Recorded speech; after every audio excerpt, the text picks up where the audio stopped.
And welcome to that one. We are playing Declan's last session today, so it's going to be goodbye to Oswald. And yeah, last we left off, the characters had just got to the Soggy Court in Downfall. They just met a few bullywugs. But before that, they were mid-Agden fight, so we're fighting Agden Longscarf. The very, very notorious Agden Longscarf. Brigand Prince of Prismia. Brigand Prince of Prismia, a name given to him. Yeah, so you learn a few things about Agden, that Zabilna had actually tied him to a post with his very scarf, and sort of, Bavlorna had freed him, but for so as long as he would be her sort of like agent, going around stealing things from people, because everything belongs to Bavlorna, of course. Whilst you're in Hither, everything you own belongs to her. That's what she thinks, anyway. But yeah, Holland manages to dangle him off a bridge for a bit, and then offers him sort of a little peace offering, and gives him the gun that he stole from the joy gun that he actually stole from Holland, which is like a little party popper gun that when you shoot it, it makes people feel joy. You did have a good conversation with Agden, and I think that if you do want to, go back and watch that, then please do, because it were really good.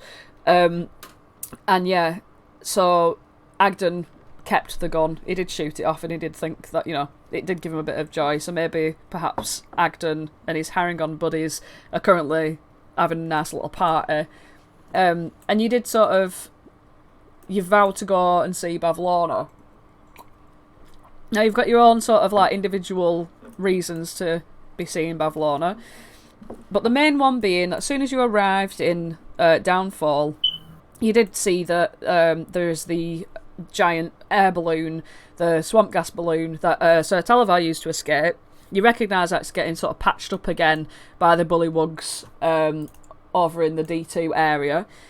You cross these stepping stones where Gal, the Galabdur, decided to fuck with you a little bit and sort of like drop you into the water for not being polite in the way that they wanted you to be exactly. So yeah, there were a couple of Merrows that were bothering you, but then some bullywugs came over and like speared them away, and then you got onto the sort of surface. And as you were standing there, we left the session on Oswald looking over to the cottage in the centre of this map, which is Bavlorna's cottage. There's a nice picture of it here, actually, which I'm going to show everybody. All these clotheslines sort of link to Bavlorna's cottage. And Oswald, when you were looking at that cottage, you had an overwhelming feeling come over you that your smile is in that cottage. You're not quite sure how you're going to approach the situation. Might be best to sort of have a look around and speak to a few more people first beforehand.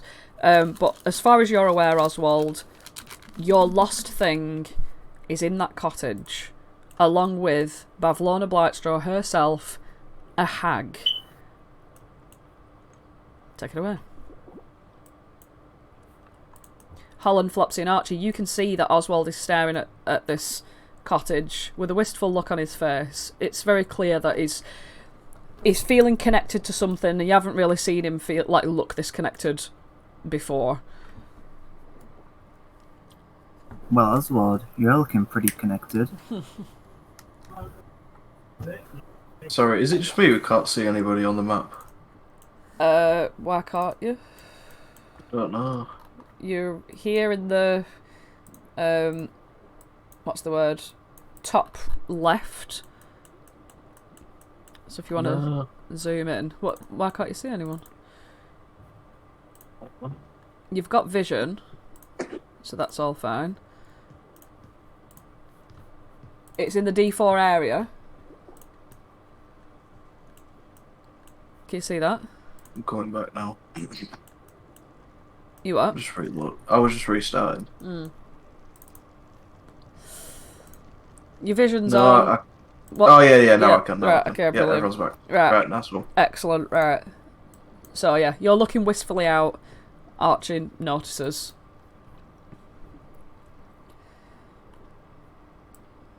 Can we just go inside?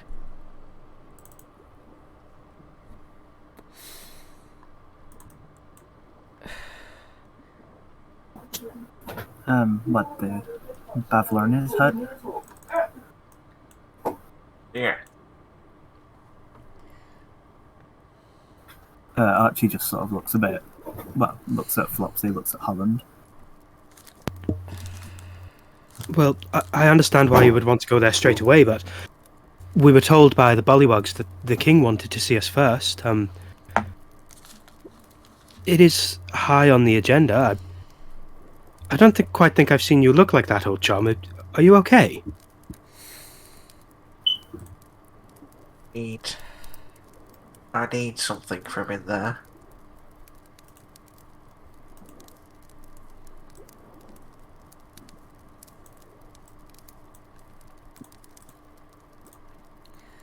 Oswald just looks mad. Not mad, but well, mad and Like I don't know, determined. curious, determined, probably. Yeah. Yeah. Confident-ish. Right. Confident-ish. Confident-ish. If you don't mind me asking, Oswald, I didn't know that when we'd get close you'd be able to feel it within yourself. How long has your smile been lost? I don't think I ever asked how long. Oh, since I was a young un.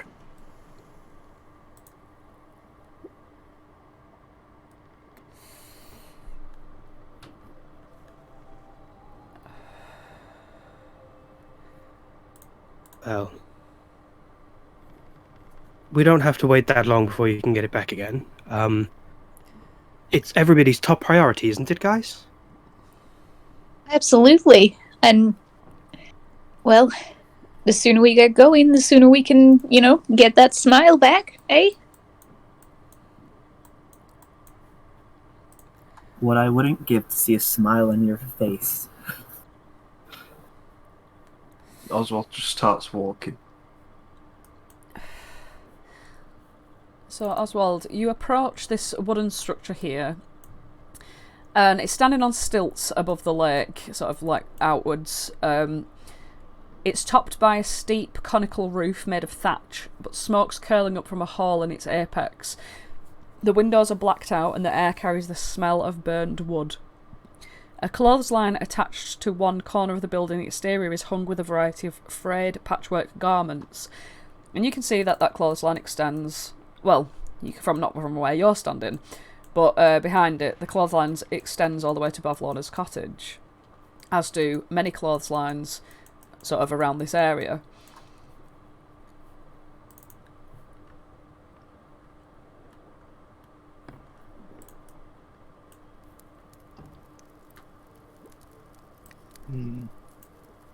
You can see a ramp there going up to this building.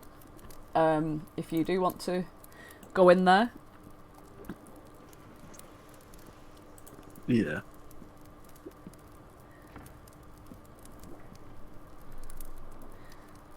And Oswald just blindly walks up to the building. Alright. And inside. As you come in... With zero fear. As you come in here, you see that this room is a charred mess.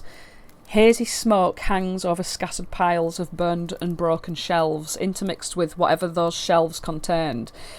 Wisps of smoke snake into the air from several spots where smouldering wreckage threatens to ignite.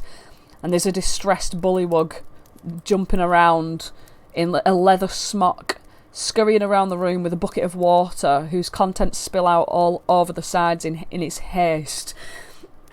You can see that there is a little fire starting, and every time he tries to slosh the water out, it's spilling on the floor and not quite hitting the fire. And he's like, "Oh, watch out! Watch out, please! Don't come in here. There's a fire. Can't you see that?" Would the fire be equivalent to a small campfire? The fire's sort of jumping around in different places. When you take a closer look, you see that there are these little coal pieces that are jumping around, and they're lit as though they've got embers glowing within them, and they're bouncing around everywhere in the room, and every time he tries to like throw like the bucket of water on one of them, it lights up in another area. And he's like, quick, if you're gonna stand there, you might as well help me. Grab this bucket, quick, let's go. We have to make sure the fires are out. And he's just focused on that. He's just like jumping around. Like every hop that he does, he like sloshes some water in a bucket. What do you do?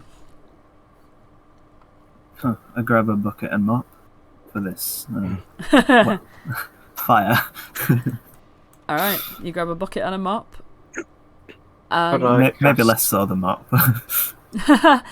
Alright, okay. So, give us a ranged attack. It's improv weapon, so it's just a dex and... Well, just a dex check, really. So... Okay. So, just a regular dex. Yeah. Okay. Alright. So... Nice. You whiz the bucket, and one of the calls goes out. The water splashes all over it, and tss, he goes, oh, you're good at that, aren't you? You're good at that. Quick, get another one. You can see that there's like several buckets that you can use to throw water over these things.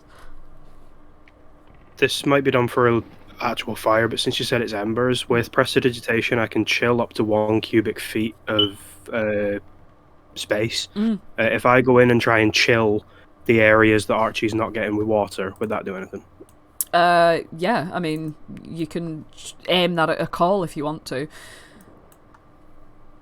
I'll come in and aim at this call down here. Alright, nice. You turn around a corner, you see this call bouncing up and down cheekily, and you extend your hand out, make a fist, and just put it out. Alright. It's like, oh, yes, very good. Magic is... Oh, yes, magic is good. He tries to put this one out, and he like trips over himself, and he's like, ah! Quick, help me!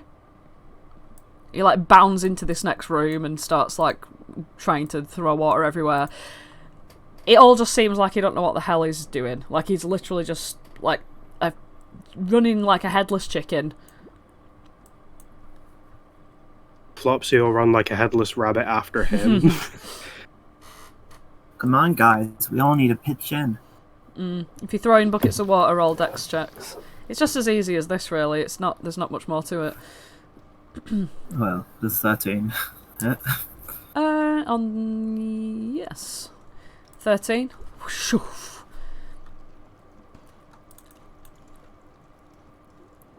I'll start prestidigitation in these ones while that's going on. All right, nice. I'd say just for this sort of situation. Flopsy, you just get rid of these calls. Archie, you come in for the final one at the back there. He literally has that. He hasn't done anything to help as this Duke. He's called Duke. He has just been tripping up and down himself this whole time. Archie, you come in to this area here. You get this final one. Boosh. He sort of takes you back into this room. And he goes, oh, thank you. I was very concerned then. You, Hey, why didn't you do anything to help? I tried. You saw me try. Jumping and throwing, and I'm just not very accurate. I didn't expect these coals to be playing up today. Do they usually play up? No.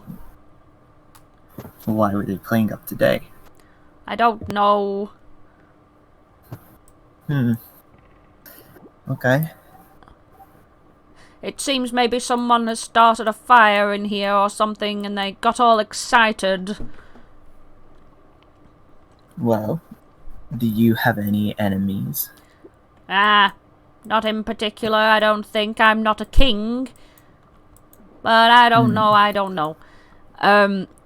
He says, speaking of kings, I am actually a Duke. My name is Duke Ikrind.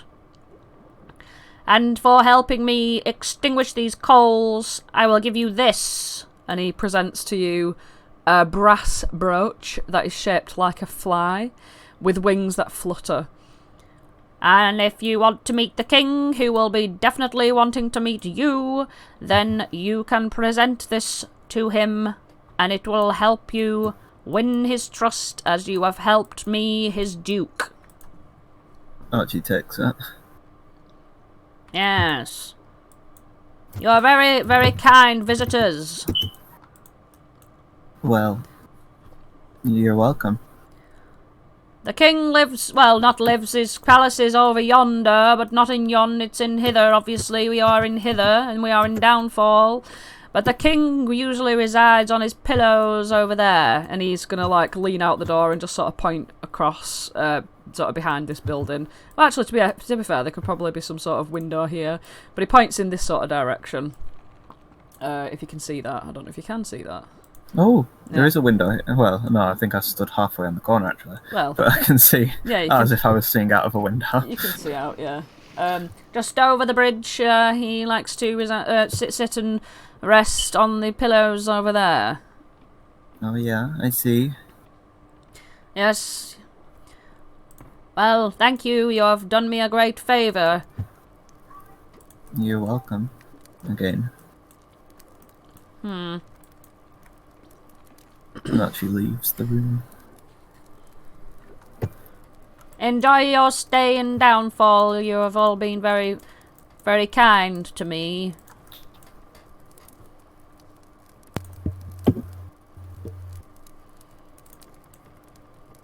Well, Just for if we tell the king that we helped you, what is it exactly that you do in this building? Oh, this is the balloon factory. We make the balloons, sew the balloons together, and we make them so they can fly. And it is our mode of transport, other than the boats that you see other bullywogs like myself driving around in. As you can see, one of the balloons there, over yonder, not in yon, in hither. Obviously, we are in hither.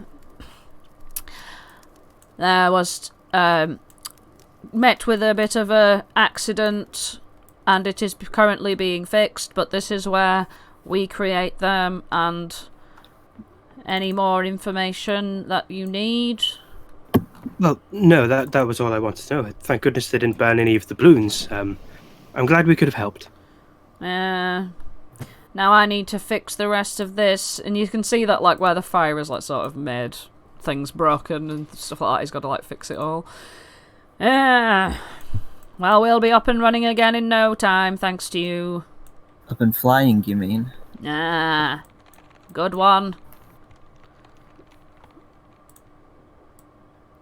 Well, guys, it looks like... Did someone try to speak? He sarcastically says. What did he say? Oswald shouted, have a good day, as he walked out. Sarcastically. Thank you. You're all very kind. Alright. Okay. So you've received the brooch, which is a little fly that flaps its wings. Alright, who bets that he's just gonna take this with his big frog tongue into his mouth when we present it to him?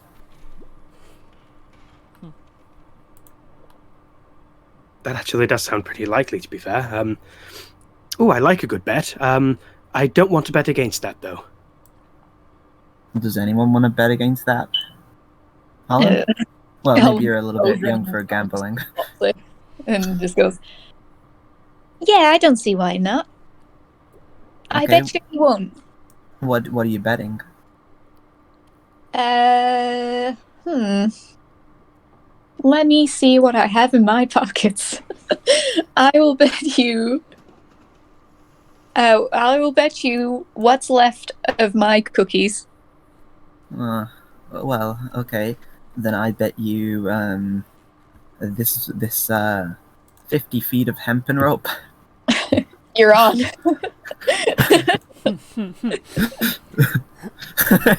Archie doesn't want it because she can't tie it. Neither can Holland take it. It's funny. Well, let's go. Archie says, and she's gonna go this way, which I hope is not the weird way to go. That's not a weird way at all. You see the bridge there. And, yeah, you... excuse me. This flat wood plank bridge, which spans an arm of the lake, is lined on one side by rows of bullywug heads on wooden spikes. At the centre of the bridge, a small figure sits with its feet dangling over one side. The figure appears to be talking to itself in bemoaned tones. But then the severed bullywug heads nearby erupt in a cacophony of voices, some indignant, others sympathetic. A few in a more distant row yell, "What? I couldn't hear what they said." What's that? Oh, he's lamenting again, isn't he? Oh, well, imagine losing your head. What a shame that is, as indeed. You see the little scarecrow sort of dangling its legs in the water, its head sort of low down. You see it's got the head of this gourd, like a very autumnal style one. It sort of looks a bit like it's gone off in some way, like it's not like a freshly grown one. It certainly doesn't look as nice as the one that Agden has. It looks like brown and sort of like shriveled and like hard, you know, like when something sort of like shrivels up. You know, like how like poppy seed things get really hard and crispy.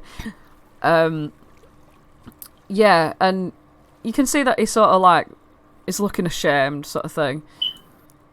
And the other heads on the spikes are sort of chattering away. Oh dear, you okay? He turns up and looks at you, and oddly, with no like sort of real facial features, he just sort of has like a cut of like mold, like you know, like how when like a banana gets bruised and there might be a line on it, and like that slight little dash becomes very brown and sort of dark, and that little flap sort of opens up, and he goes, "Oh, hello. Yeah, I'm not really happy right now. You see, I lost my head." Why? What did you do?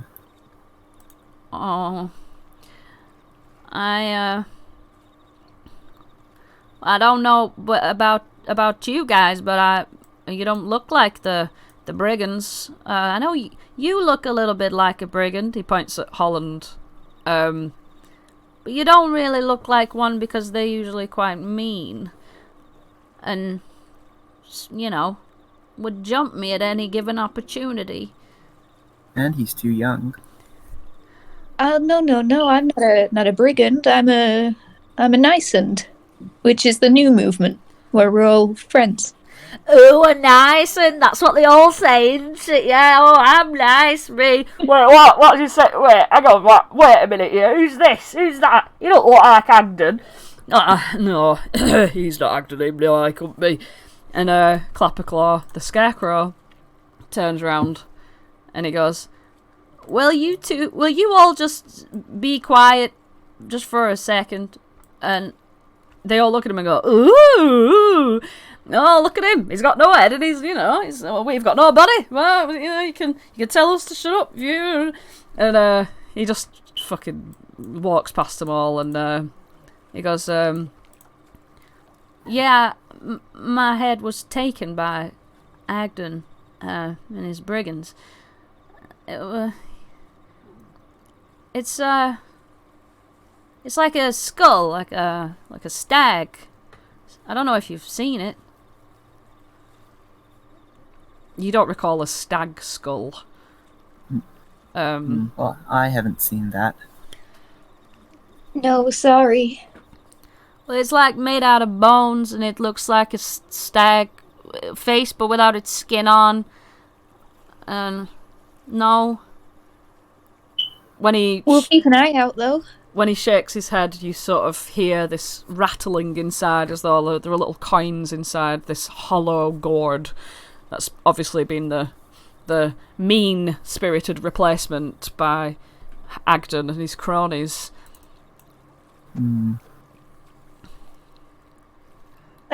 What's your name?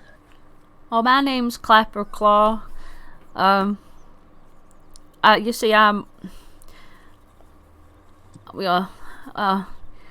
actually from thither. Oh, I'm from thither. And I'm sticking around here just to see if anyone sees my head. Oh, you're from thither? Yeah, that's what I said. Oh, just so you know, Will of the Feywild. Yeah? Oh, I haven't spoken to him in such a long time. Oh, why? When was the last time you spoke to him?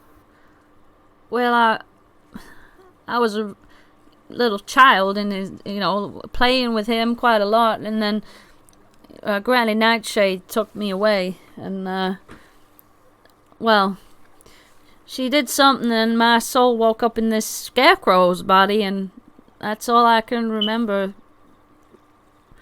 What, so he used to be a child? Yeah. Archie looks really glum at that. I don't know how much time has passed since then. I haven't spoken to Will in a long time. I've been here, sort of, trying to find... I visited and trying to find my head. Well, I'll tell you what. We'll keep a lookout for it. Whilst you're there, will you find my body and all for me, please? Wait, we can find our bodies? Is that a thing? Oh, well, it seems that way. If people are getting their heads found, then maybe we can find our bodies too. Who knows? And well, rest assured that you're at least in a body of water. Oh, that's a good joke, isn't it? Wait, what? I don't get it. What? Flies sort of like buzz around, and the one that doesn't get it just sucks one of the flies out of the air, swallows it and goes,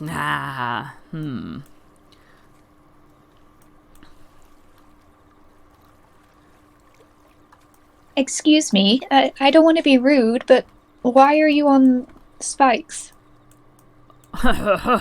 Why are we on spikes?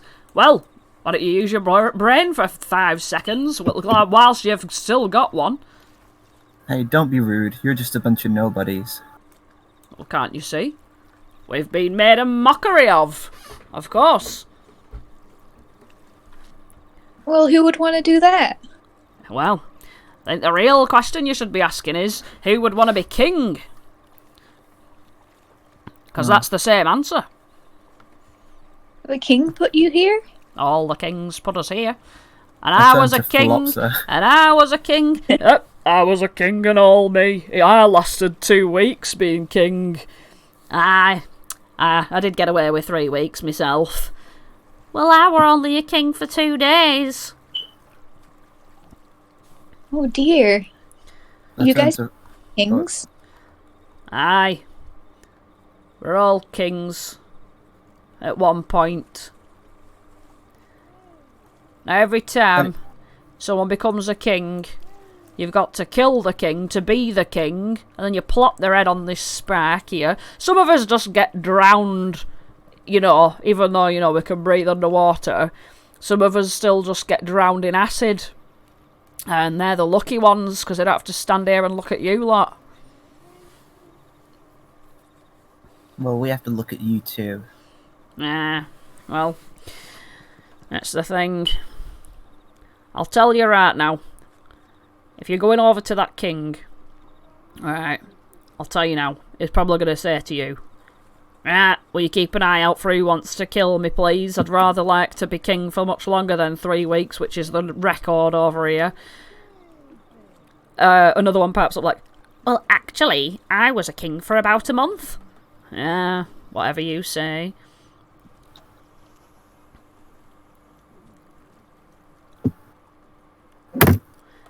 So, which one of you did the current king chop the head off of? One of them rolls its eyes and goes, yep, that one will be me. Turned me back to in 5 minutes, didn't I? Cracky. Me head were off in 5 seconds. Come at me with a scythe. That were it. Snuck it behind his back, he did. Snuck right up to me. He went, "Oh, what's that over there? Look at that fly." I turned round to it. Went, "Oh, well, there were no fly, but my head were flying off." And that were it. And you know what? I will say I'm a bit embarrassed by that, really, because he's actually a weak ruler. You know, you must have heard rumours. Well, not rumours, because it's true. I saw it with my own eyes, little fairy dragon flying round here. And saw a couple of bullywugs helping him out, actually, to be honest with you. The fact that he's let that go in this here soggy court, you know. It's not good, not good. He made off with one of the balloons, and have you seen it? It's a right mess. Mm-hmm. Yeah, it must be the one that's being repaired right now. And then other one goes, "Aye, and them ones that helped him in jail right now. Oh, they'll be getting their comeuppance, I'll say." And then another one goes, "Comeuppance? Ugh. King Gullup 19, he won't be giving no one comeuppance. Him is too concerned with his own self." Well, it looks like you all got comeuppance. A little bit of poetic justice. Yeah, it's just how it works round here. And other one went, "Well, I didn't do much wrong, actually. I was quite a good king." And they all, like, tote and roll their eyes at that one, like, whatever. Clapperclaw's just been sort of staring, like, mindlessly at everyone, because you can't really tell his expression with a gourd for a head. And he's like, "Well, I guess if you haven't seen my head, I suppose that you won't be able to find it for me, right? You know, it's difficult to get these bullywugs to do, you know, anything as a favour. They're all, you know, wanting to do their own thing, which is fine, you know." Well, as it happens, you see my eyes. Well, I mean, do you see my eyes? Can you see anything? Well, somehow I can see in a 360-degree rotation around my head. No. Oh. Well, do you see my eyes? I can see your eyes, yeah. Mm-hmm. My eyes are pretty good at seeing things. So maybe we'll see if I can see your head. Oh. Well, if you do see Agden and the brigands, and just say that I can swap them something if they want to swap with me. I probably have something that they might find valuable. I don't know. Well, I have a little bit of a hunch, actually. We've already butted heads with Agden, so to speak, and we didn't see anybody's head other than his own and his friends' heads. But he tends to collect things for Bavlorna around here, doesn't he? I don't know. I didn't really ask him much questions when he came and stole my head. Oh, well, yes, you probably wouldn't have had that on your list of priorities at the time, but he does seem to give a lot of things to her, as if everything is owned by her, so I think our plan is to go over to Bavlorna's cottage. If we see the head there, maybe we would be able to swap it for something. Oh. Okay. Well, I'll keep that in mind. Sure. What would you want for this? It's a great deed to do for someone like me. Well, the word on the grapevine is that, you know how to get us back home. That is to say, to thither, which is my home. You know how to get me and take my friends with me, but me back home to thither. Can you take us to thither if we help you? Well, of course I can. I'm one of the very few people in Prismere who can navigate the fog. So of course I can definitely help you with that. But if you're gonna go in there, he points his wobbly arm towards Bavlorna's cottage, and obviously with his movement, his head jingles with coins inside. He says, "You best be super duper careful. I mean, she's really scary. I would never dare go in there looking for my own head." Why did you turn your head? Well, I'm sorry, this is when my beside body the point. when but- my body moves to the side, when I point my arm like this, my head flaps to the side, and I can't really control it. Oh, I see. I thought it was weird that. Well, I understand now why you did that. Yeah, I was just pointing to let you know where Bavlona's cottage is, right there. You know. Points over at it. I Shakes. think. Well, I think somebody. Let's look at Oswald. Certainly knows where it is. Okay then. Yeah. And one of the below was like, whoa, yeah, whoa, you're going to go in Bavlona's cottage? Don't be stupid. Oswald just scowls at him. Well, you were scowling at me, I scowl right back at you. He scowls right back at you like, ah! Oswald scowls even harder. Baloo scowls even harder. He's like, bro, I was the king of scowling. Don't you out-scowl me, I can out-scowl you. Bullshit. Well, if it does anything that's bullshit around here, it is my ex-body's shit that's being excreted out into this very lake, which you stink of, my good sir. Oswald just flatulates. Ah, proved my point, indeed. Ha ha ha. Anyway, you lot are mad to go into Bavlona's cottage. Don't be stupid. Have you seen... Listen. Another one's like, well, she's a bit like, you know, she's a bit of a shut-in. So everything she does is in her house, right? Like, everything. She never leaves. She just stays in there. She hates everyone. And, you know, she just gets people to come to her, really. So, you're always on her turf. Well, you lot are actually in a pretty good position to see people going to her. If she gets everyone going to her and expects people, welcomes people sometimes, could you tell us anything about the kind of people who leave without frowns? Well, Give us any advice on how to approach her? yeah, I can actually. That's a good question to ask if you're planning on going in there. Right. I think the only real people that are coming in and out of there without, you know, well, actually get out of there, let's just say. Well, there is, let me just remember. He's looking and remembering. He's looking through his book. He's looking through his thoughts and memories. Scooby-doo-ba-da-boo, ba-ba-boo. Right. There's this merchant that comes in and out, right? Now what I've heard, right, don't tell anyone, but I've heard something. I'll tell you what I've heard, right? Travelling merchant comes off that there points like with his head, no, with his long tongue, he like points in the direction of all the way right to the storm balloon. Comes in that, right? Guess who she works for? You'll never guess. Anyone? No guessing? Who the merchant works for? Yeah. Endelin Moongrave. Wow. How did you know that? No, that was a pretty good guess. Well, it is a good guess and all as well. It's probably given away by the fact that it's a bloody storm balloon. And you know what's stormy, right? The land of storms and that.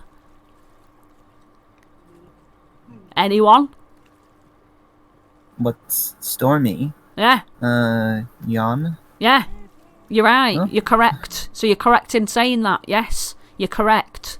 Well done. Oh, you're really good at quizzes, Archie. No, thank you. I just follow my gut, I guess. Yeah. So anyway, travelling merchant comes along. It's a darkling, right? You know what a darkling is, right? It's like a quickling, but dark. Yeah, well, you're the one who's meant to know the answers to these things. I suppose if you're the best quizzer in the, you know, the Do saggy they court. age really fast if they're in the light? Listen, darklings don't like light, do they? It's in No, the 'cause it name. makes them age. Exactly. Right, so they try and avoid it at all costs. Henceforth, visiting here's right for them, because it's foggy. It's fair dark, not much light gets to them. It's right. And you know what?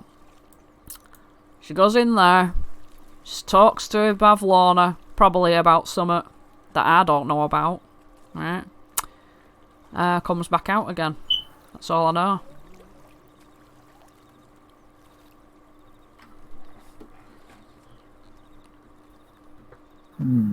Tell you what, though, for a Darkling, I've not seen her cast a single shadow in my life. Well, that's peculiar. Peculiar. It's downright unnatural, if you ask me. Well, maybe. I mean, I don't really meet that many Darklings, so I don't know what they do. Yeah. Well, they try and avoid the light as much as possible. Maybe that's why she don't cast a shadow, but when she's knocking about with a hood up and a cloak on, she's not feeling any light touching her, but she'd surely cast a shadow, wouldn't she? But, alas, no shadow seen.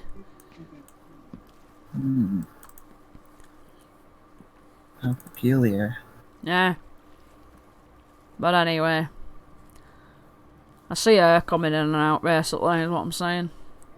So, maybe we could tell Bavlorna that we're from Endel and Moongrave, Well, why would you do a thing like that? so that she won't eat us? I thought that was the connection. Or maybe we could dress up like Darklings. Listen, if you say you've come from bloody Enderlin, she'll be more pissed off. She fucking hates Enderlin. No, well, maybe Skabatha? She hates Skabatha more. No. Maybe we could say we're not from there. Well, yeah, I won't advise it.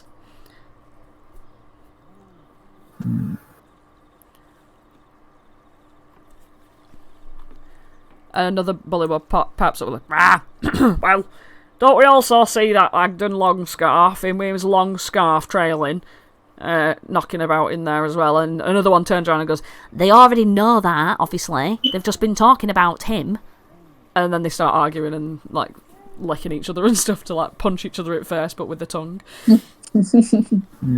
We could say we're sent by Agdon Longscarf, Brigand Prince of Prismere.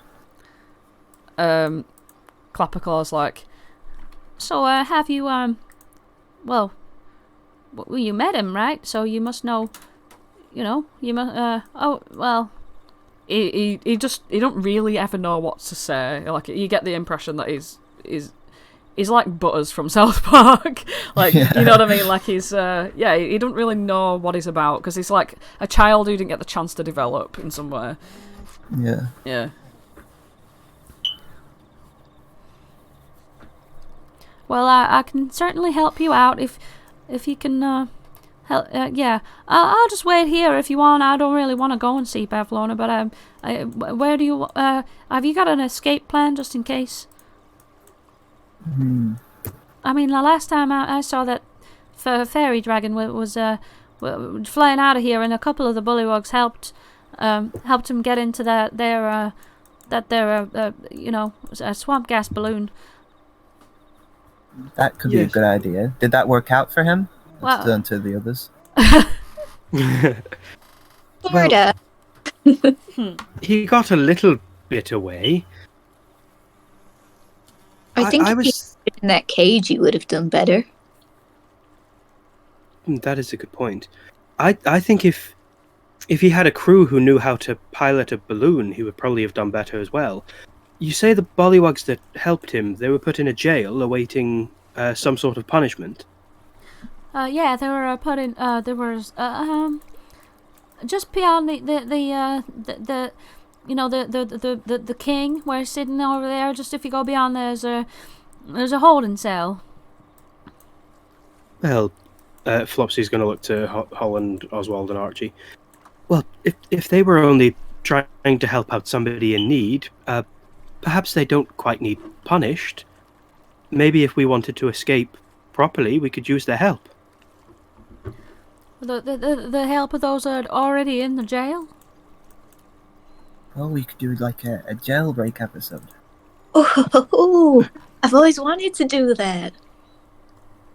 Well, they were- I actually, not to say too much, but I do have a little bit of experience. And I turn to Scarecrow. I'm like, well, I was in the getaway gang for a bit.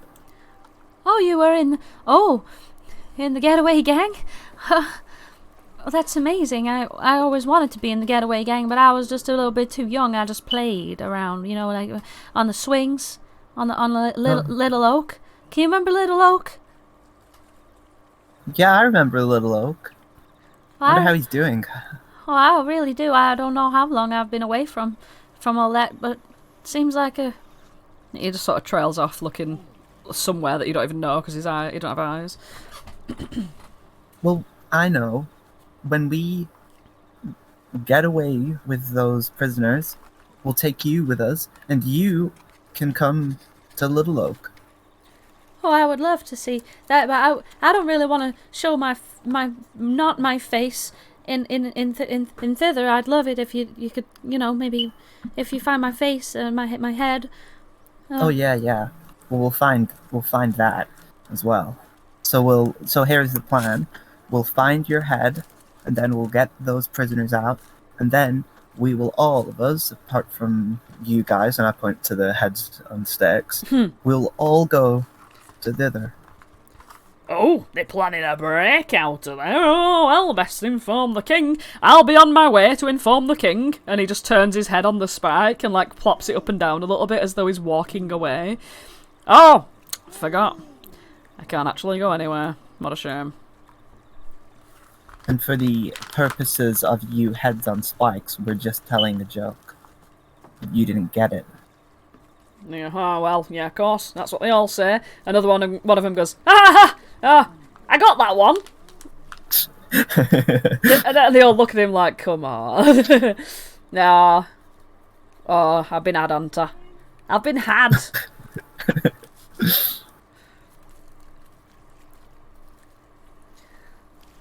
Clapperclaw goes, well, I guess you might want to go ahead and maybe we'll see the king, and then maybe you could speak about getting them freed or something. I don't know.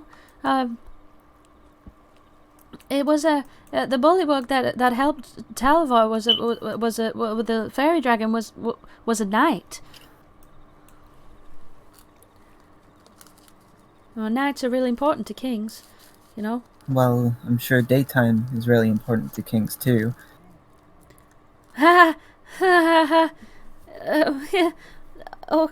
Yeah.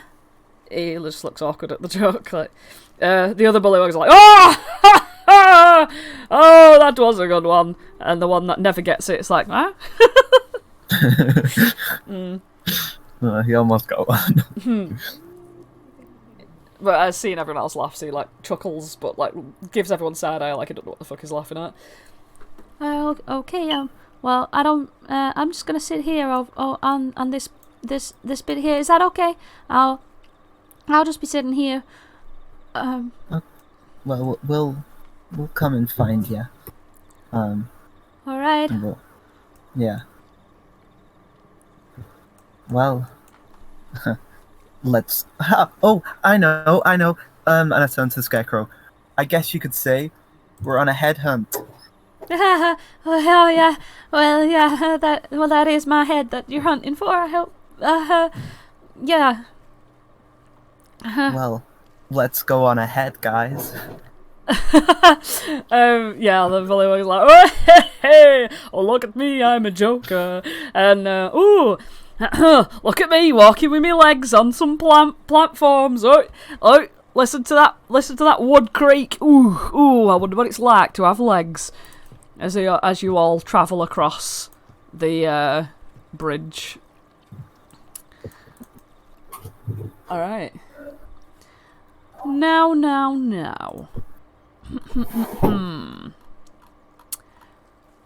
A grand marble gazebo stands atop a mound of soggy earth, its white stone streaked green with algae. The support pillars have sunk into the muck unevenly so that the doomed canopy now sits askew.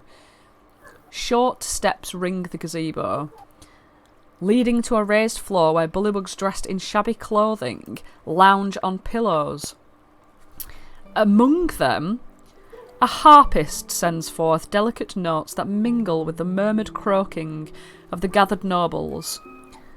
On a dais, a flabby bullywug wearing a crown of woven lily flowers sits on an ornate throne, with his legs folded under him. He has a large leather-bound book open across his lap, and is mouthing the words he reads on the page. Without looking up, he says, Have you no herald to announce your presence before King Gullop the 19th? He slams the book closed, as if to punctuate his question, regarding you for the first time. Sleepy bullywug guards standing around their monarch, snap to attention and ready their weapons.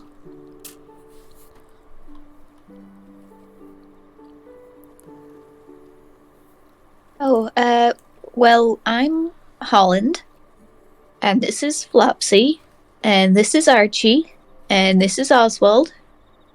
Hi. Ah, how kind of you to describe the peasantry that stands before me, which is you.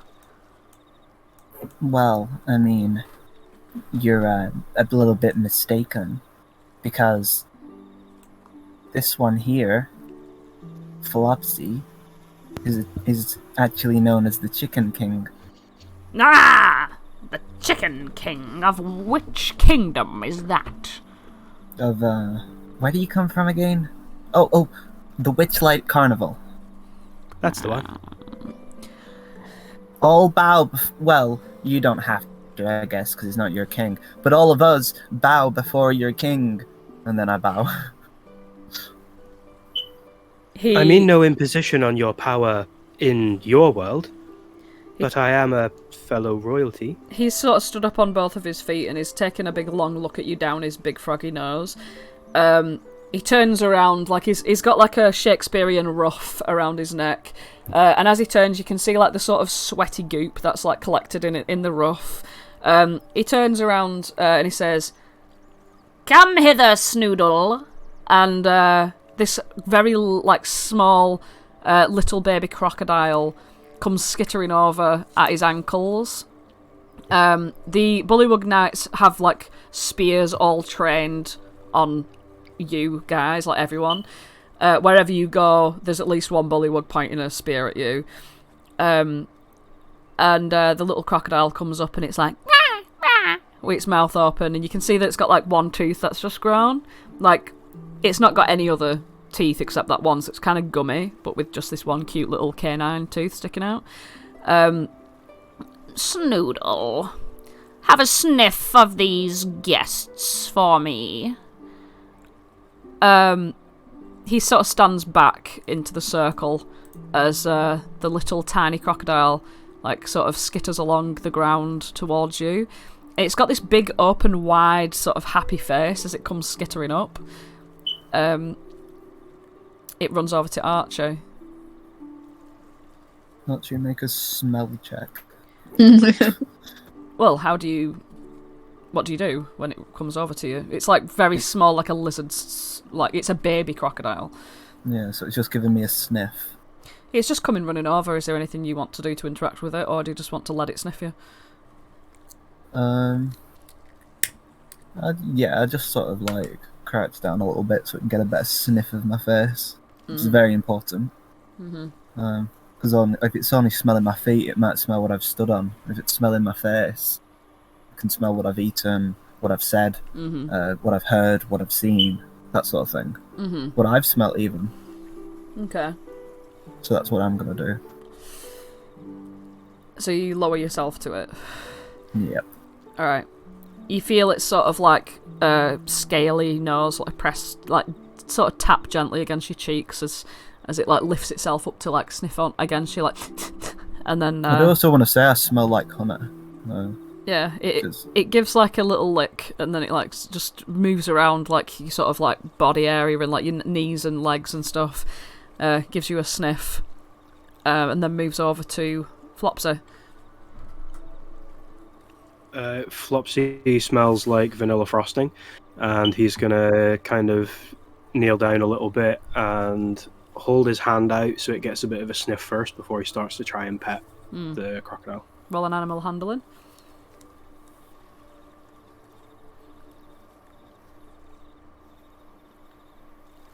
That is a 4. You're gonna be a little heavy-handed when you pet Snoodle. Your hand sort of your big paw comes down and taps him on the head, but it taps him and his head lowers a little bit. And you see King Gullup sort of his eyes widen a second as he leans closer to see how this interaction is going, and he goes, He doesn't like it if you pet him too hard, just to inform you. I'm sorry. I'll relax a little bit. Flopsy puts his hands behind his back and just kind of sways a little bit, waiting for the crocodile I would to be sniff. careful to pet him at all at this rate. That tooth will take your finger off. you can see he's extremely proud of Snoodle. And that it's literally when someone thinks their poodle is the greatest, most powerful dog in the world, when really it's just a little thing. You know what I mean? It's that kind of vibe that he's got with this. It's a chihuahua or something, you know what I mean? He sneers though, and he goes, "Nah, some king." Snoodle scurries up to Holland. What up? Holland's gonna go into bunny mode, with his hands touching the ground between his paws. He's crouched right down, and he's gonna sniff it back, in a playful way, exaggerated, making his whiskers twitch. Oh, nice. Yeah, I'll say roll an animal handling because you're playing with him.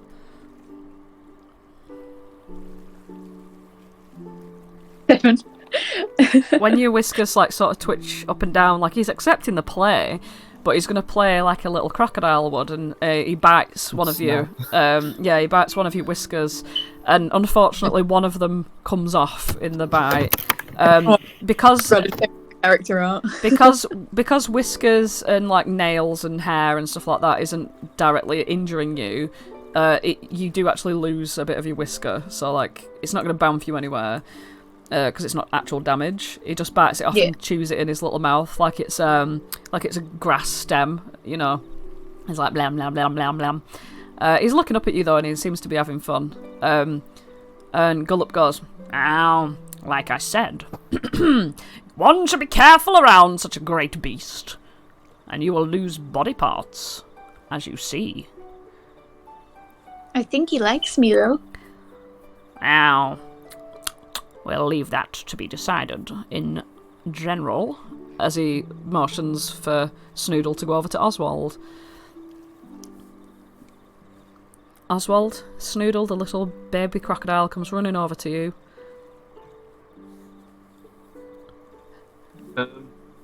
Oswald's musk is... I can't remember what it was. I remember I hinted really early on about his musky smell. Is it orange peel or something? I think. Well, it can be anything. You know, you've got. No. Well, it was. I'm just gonna have to make something up now, but there was a genuine thing he had written down for his scent. But no, yeah, I guess he. You know what? I'll just stick with orange peel. He smells like orange peel. What a thick musk that is. And do you just sort of stand there and let him sniff you? Yeah. Alright, he comes over to your shoes and gives it a sniff. Your little robe sort of blowing the wind of his nose as it breathes out and in. And he just looks up at you and gives you a bit of a squint and scurries on over back to Gullup. Gullup leans down and picks him up in his hands, and he goes, "Oh, my little baby Snoodle. Now tell me, Snoodle." He holds him up to his ear. He's like, "Tell me, Snoodle, are these people trying to kill me?" Snoodle whispers something in his ear. You can't hear it. And he looks at you all, and he goes, "Ah, My esteemed guests, please take a seat upon these here cushions. He claps his hands. Drinks all around, everybody. One of the knights sort of rushes to a table where there's a bunch of like margarita glasses with like gloopy, translucent looking white, like looks like spit in a glass. They hand them all out, and another knight comes along with a tray of very plump flies that all have cocktail sticks stuck in them. And delicately picks them up with the cocktail stick and places them gently into the the margarita glasses. Do these look in any way appealing? They look like if you drank it, you'd vomit immediately. Like it's literally spaggy. Like it literally looks like something you'd snot up. You know what I mean? Yeah. Like when you've got a really bad cold and you're like, ugh. It's disgusting. It looks awful. Yeah, but is it as bad as absinthe?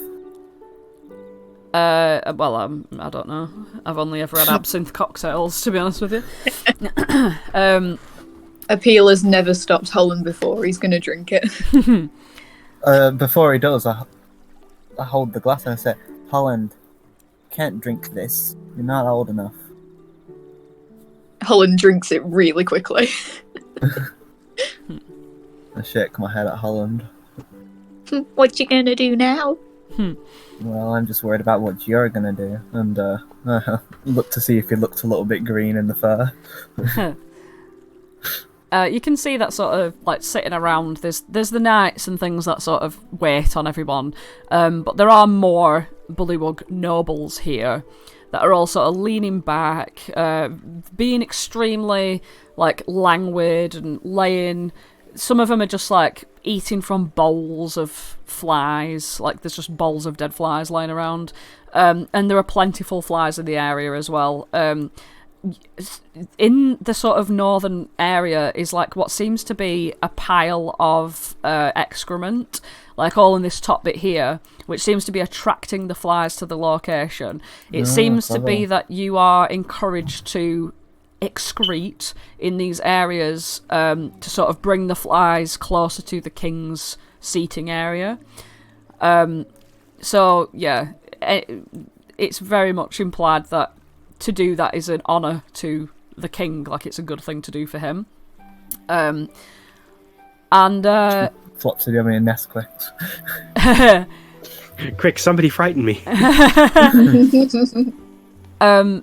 And these other nobles are sort of like lounging around. Some of them have got like little like judge wigs on. You know what I mean? Like that kind of. They're in suits, very ill-fitting suits. Some of them have like got like white powder on their faces and like little circle cheeks, pink, you know, rouge cheeks and things like that. And they're all chattering away. Some turn to you and they're like, Well, how are you enjoying the soggy court, our good esteemed guests? Oh, it's every bit as soggy as I imagined. Oh, and I would take that as a high compliment. The sogginess of this court is obviously brought upon by me. and she puts like a hand under her chin, and you can see like the slime on her face just like lifts off, and flicks across as she gestures. Oh yes, it is a good place to be, sitting here with the king. I wish never for it to change. Go on. Oh no, I was just humming. Well, I turn to her and I say, "Please, my lady, if you don't mind, I'd like to cough up some phlegm onto you." Oh. Well, what have you eaten in the past hour? Some cookies. She makes like a disgusted face and sort of like slithers away from you to like sit next to someone else, like another bullywug, obviously. Whispers to the other bullywug, male noble. The noble looks at you with like this sort of face, like, Ew. They all look like they're looking down their noses at you all. And one of them's like, oh, and they aren't even in the proper attire to be visiting a king. What the hell? Oh, makes no sense to me at all. As if one would visit a king looking like that. The king seems to not really be listening to sort of this conversation. He seems a little bit more interested in you as he takes a big seat down, his huge sort of belly like flopping in between his legs as he sits like a person on this chair. And he says, well, so you are new to Downfall. I've obviously never seen you here before. Is there any particular reason you're visiting? Well, as one king to another, kings only really tend to get together when there's a mutual benefit to be found. Have you often found that? Well, I know you have a lot of kings coming to try and take your throne and kill you, but I assure you, this is a good visit. Oh, I don't have many kings trying to kill me. Why would they kill me if there were already a king? People kill kings to be the king. If you've not noticed already, there's very many vocal heads on them spikes over there that will freely tell you how long they've reigned for. And Are there ever any queens? Queens tend to be married to the king. Unfortunately, I am single. But no matter, as obviously Snoodle and I will reign for much longer than a month, which is the record around here. Maybe like 2 months? Yeah. When he says that, can I look round at the guards and see if any look shifty? make an insight check. That one. You're looking around and you actually suspect everyone to be like waiting for their chance to strike. But you also, by everyone I mean like the nobles, the knights themselves look to take their jobs quite seriously, so you wouldn't know.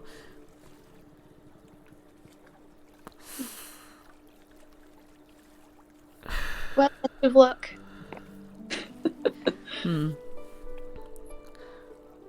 Well, I have only recently come into my position. The bullywug I killed for this position was...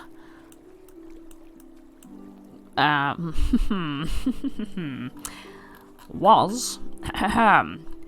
King Bluff, 18. Now, you might find his head on a spike over there. He, well, he didn't see me coming.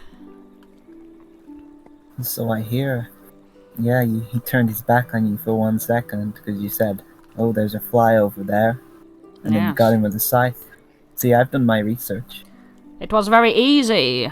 Can trick these people pretty easily, but you won't trick me. He like looks around at everyone like he doesn't trust his own guests really, like his nobles. As any king in this position would, never trust anyone anyway. But he goes, yes, it's been rather recent. But already, I must admit, I'm not enjoying my position as king as well as I thought I would. I'm guessing they told you about Sir Talavar. They can't shut up about anything, those heads. Talking heads. Yes. Well, Bavlorna, I mean. Well, I'm rather worried that, I don't want to be making an enemy out of her. That's for sure.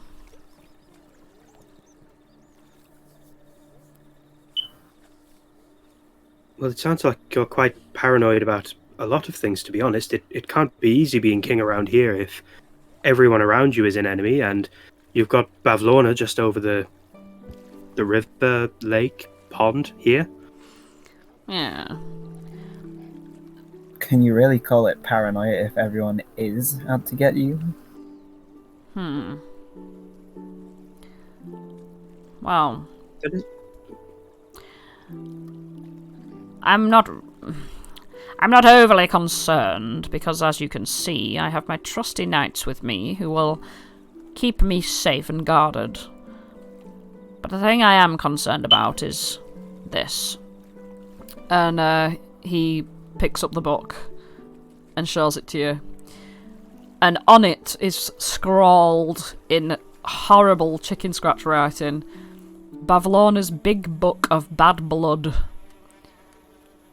You see, I procured this particular book from a darkling merchant who stole it from Bavlorna a couple of hours ago.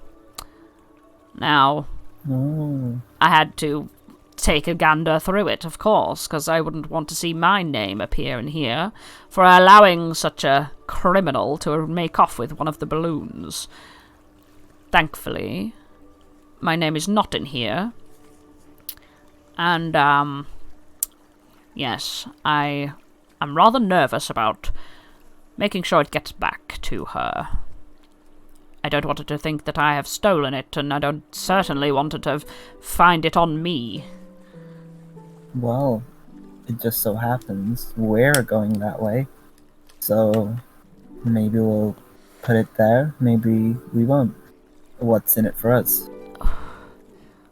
Oh, well. I will say that even though you are very rude guests indeed, that I will offer you something in return for such a favour. Well, of course, I feel as though I can't do that immediately because you have not what's the word? You have not provided anything for me as a guest, when I have provided you with great, great hospitality.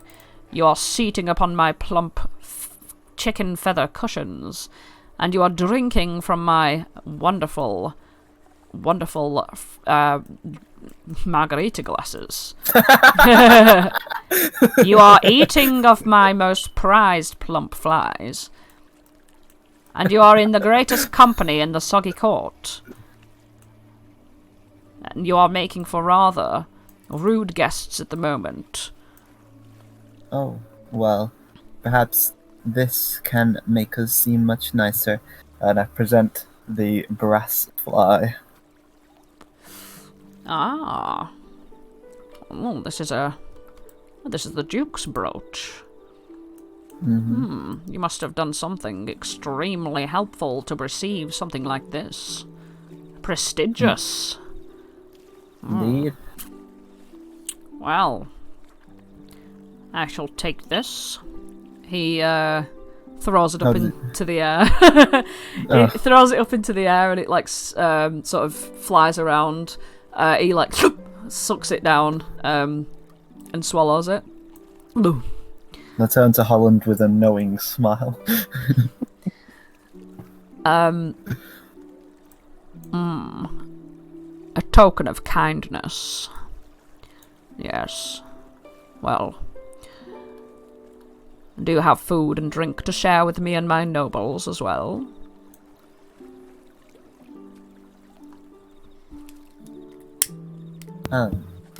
Well, actually, I go to Holland. And I collect the box that I am owed. We have the nicest cookies here. Ugh!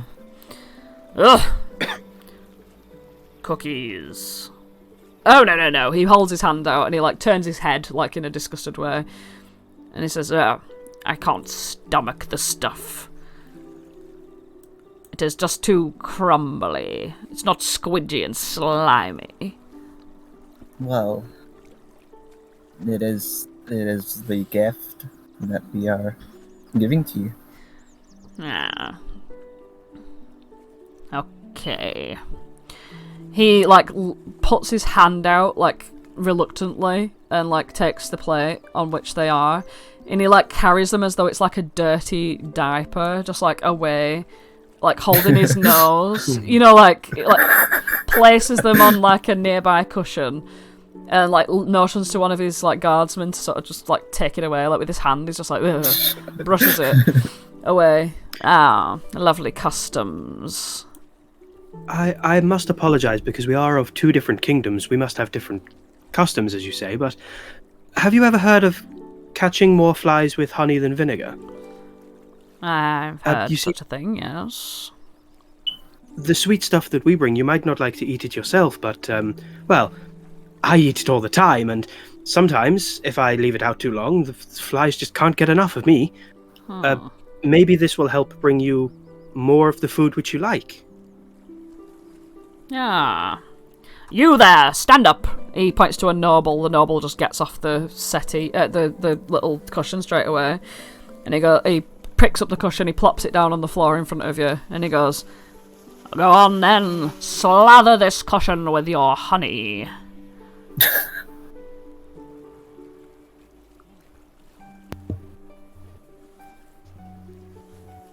Wait, was that to me? Yeah. Oh, I don't actually have any honey. I mean, it was just a phrase that I've heard. It's more of, you'll gather more flies with sweet treats. Say if you don't want to eat them and you leave them out, maybe the plump, juicy ones will come more to them than they will your. He looks over to the festering poop pile over here. More than that over there. It's an investment, if you will. It's not something you'd like to eat now, but give it a little bit of time, and, well, this will be swarming in the good stuff. Wait, why is that a thing people say? That sounds like a very oddly specific thing that only bullywugs would say. Oh, I have no idea where the phrase came from, but I've seen my fair share of flies in my day. I have to try and keep pests down in food production. Ah. Well, I'll give it a try. I'll leave them near my throne and see what happens. As you're sort of talking, Archie, one of the sort of like nobles like sneaks up to you whilst the king's talking to Flopsy, and passes you a wine goblet. What's this? She sort of scurries away and sits down, like, and returns to that position of like, oh yeah, sort of vibe. And you look inside, and there's a note written in there on a scrap of parchment, and there are words written on it in Sylvan, which I can read. And the message reads, "Find Illig, the Baron of Muckstump, at once. The revolution lives." Well, anyway, it's been very nice taking in your hospitality. And of course, your lovely flies. I didn't actually mean to eat that fly. It sort of crawled into my mouth. And of course, I only drank your drink to actually wash it down. It got kind of stuck in my throat. But of course, I still enjoyed the formalities and the pleasantries. And now, I think it is time for me to expunge myself, whatever that means. Well, again, with the favour that you are offering me, this book needs to be returned to Bavlorna. If that is possible, please do so without letting her know that I've come into, finding it. Yes, and certainly don't say anything about that, well, Darkling merchant that I told you about, because then, things won't be getting... What Darkling merchant? I say with a wink. Exactly. You understand.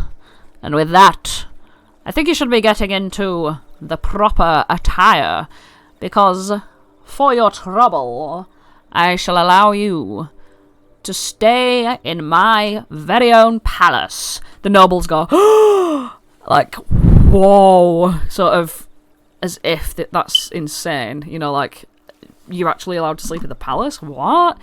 You hear them like, all speaking to each other. Of course, you can't attend until you are appropriately garbed. Now, who wants the book? Take it off my hands.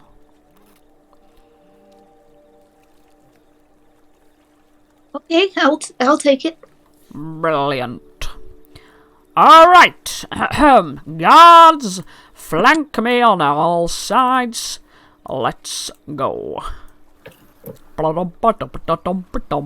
He's going to lead you to his palace, with knights surrounding him on all sides,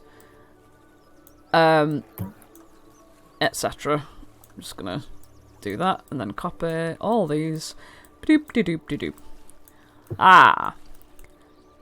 There, over there is the holding cell. He like sort of points and goes, where all the troublemakers go. So watch yourselves. And he's going to take you this way, because why would I go that way? Sorry. He takes you to the front area of the palace. Now, the palace. This ramshackle hall is built around a big tree. Two of the tree's limbs reach out through the walls like enormous welcoming arms. The interior of the hall is roomy, with an open floor plan that allows occupants of the upper story to look out over the lower one. Bullywug courtiers crowd to the space, filling it with their guttural croaks. Their clothing is faded and stained with mud. As you can see, that there are some Bullywug guards there, and also this huge crocodile, which stands sort of at the little drawbridge area. As soon as he approaches, everyone sort of moves to the side and bows as he takes himself and his entourage in. And as soon as you get in there, you see that it's just very modest in a way. Like, you wouldn't expect it to be so rudimentary. You'd expect there to be a lot more pageantry to all this. And the only thing that would be sort of that sort of description are the many different outfits lying around. And you would presume that these outfits were all previously fitted to the ex-kings, like all the different body types and things like that. Some of the garbs have literal blood still on them, dried, and he's like, oh, never mind that, it's been cleaned in the swamp waters, so it's been re-slimed, and the slime does cover the blood, so don't worry. But yes, you are to dress in appropriate attire while you are in the palace. The clothing is literally reminiscent of say 17th century, sort of imagine Our Flag Means Death as the scene where they go on board that ship and there's literally white curly wigs, there's pressed powder that you can use to powder your face, there's rouge, there's lipstick, there's mascara, there's a whole the mascara is like a twig with black ink on it and stuff. There's a makeup set, sort of makeup area, sorry, and then the clothes are all very what you'd imagine a Victorian ghost would wear, all very ratty with holes in, slimy.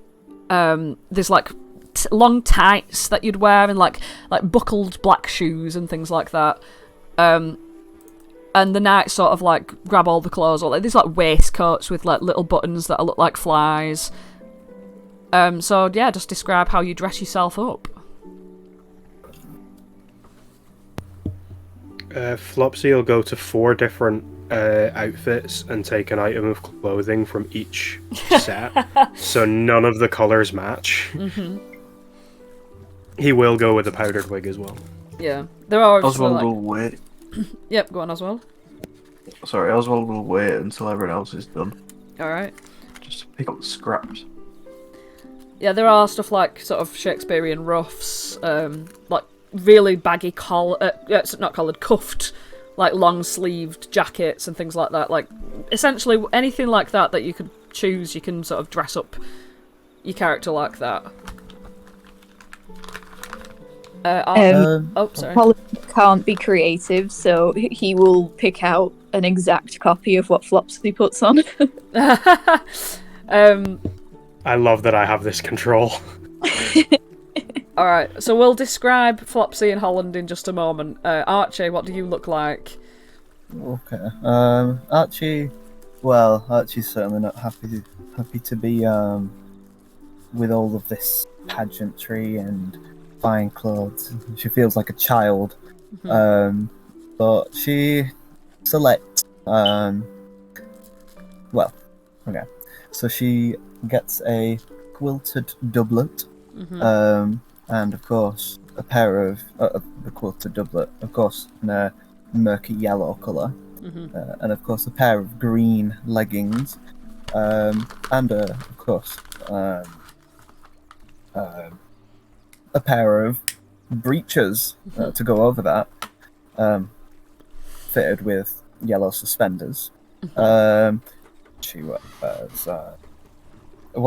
she wears a very big collar that's perhaps way too big, a ruff. I mean, that like literally it goes if you know, like it's so long that it's floppy. It like goes down to maybe her belly button, with how big it is, and of course towers above her head. And wears a pair of gloves, of course. But they're probably frog shaped, so they're kind of like a bit long and like flaccid at the ends. Yes. She, of course, wears a large Madame de Pompadour style wig, and with fitted, of course, with a plume. And she collects a few like bits and bats, like in terms of fruits, and just sort of puts them in the hair. Yes. And of course she goes for a simple like curly toed shoes. Yeah, that's what she's wearing. Oh, how spiffing you do look the part, says the king. No, I don't feel the part. Well, in time. And when you say that, you feel that the clothes are so heavy with slick slime that, like, it's like you know when you get dressed into like a dusty, horrible, heavy old jacket, like whenever you've done any like dressing up and stuff, it feels like that, but just even heavier with slime. And the same goes for Flopsy as well. All these clothes are very dense and thick. Flopsy, how do you look? In other words, how do you and Holland both look? I'm just going to say colours at random and hope that they don't work together. I'm going to go with a bright sky blue waistcoat because I think the sky blue is kind of funny. He's going to pick a bright orange jacket with oddly long coattails. I love the idea of him having coattails. He's going to have the whitest breeches. A Shakespearean ruff, which has been paired with a flowing powdered wig, and rather than having like a hat that actually sits on top of it, he's gone for them really tiny, teeny, tiny hats that need to be pinned on the side because it doesn't actually function as a hat. I see you've chosen the Fascinator. How fascinating. Yeah, go on. Well, many people call me fascinating. I just want to give them a reason to. He has pointed shoes that are long enough to function as flippers. And when he gets to the makeup part, he does his makeup like Alex from Clockwork Orange. Nice. So the one long eyelash. Yeah, bloody Nora. And that's also what Holland looks like. Your feet sort of like flap onto the ground with these long, sort of like floppy shoes.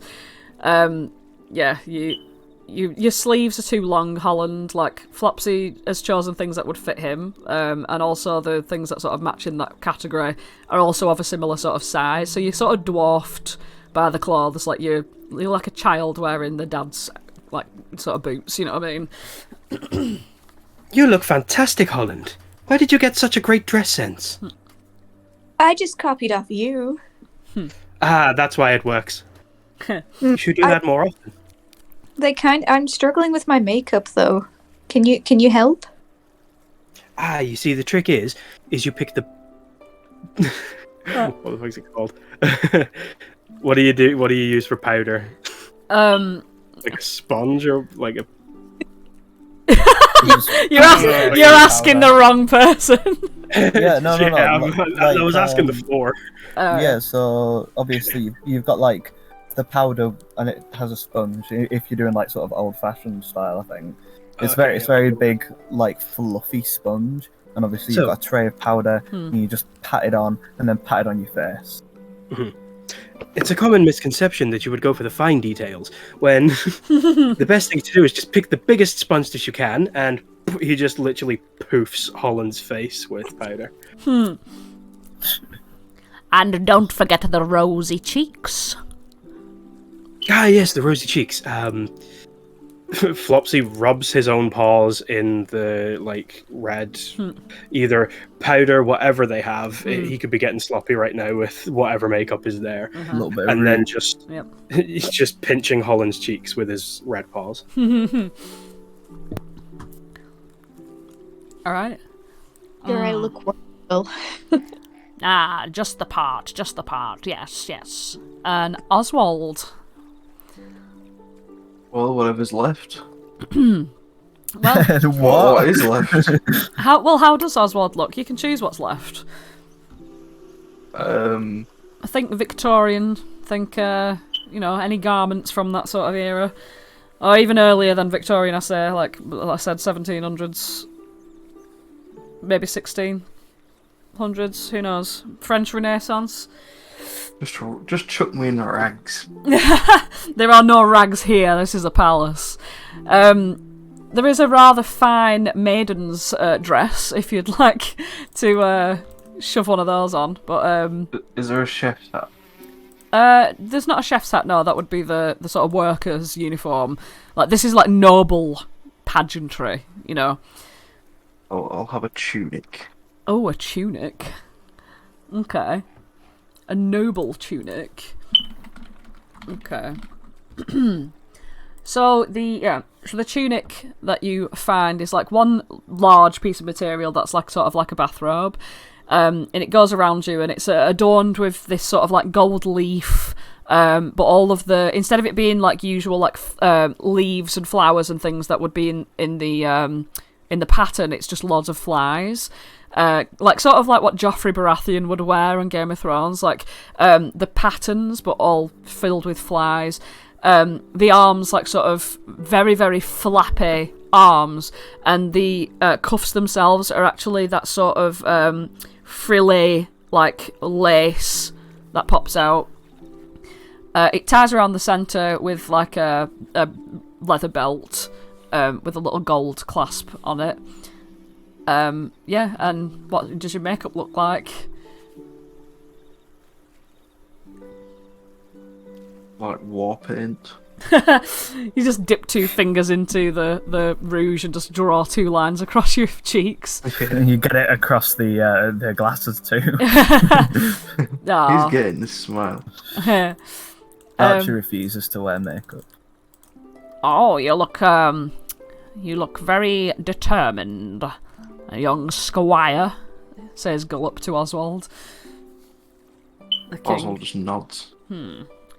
Well, let me also provide you with sleeping garments.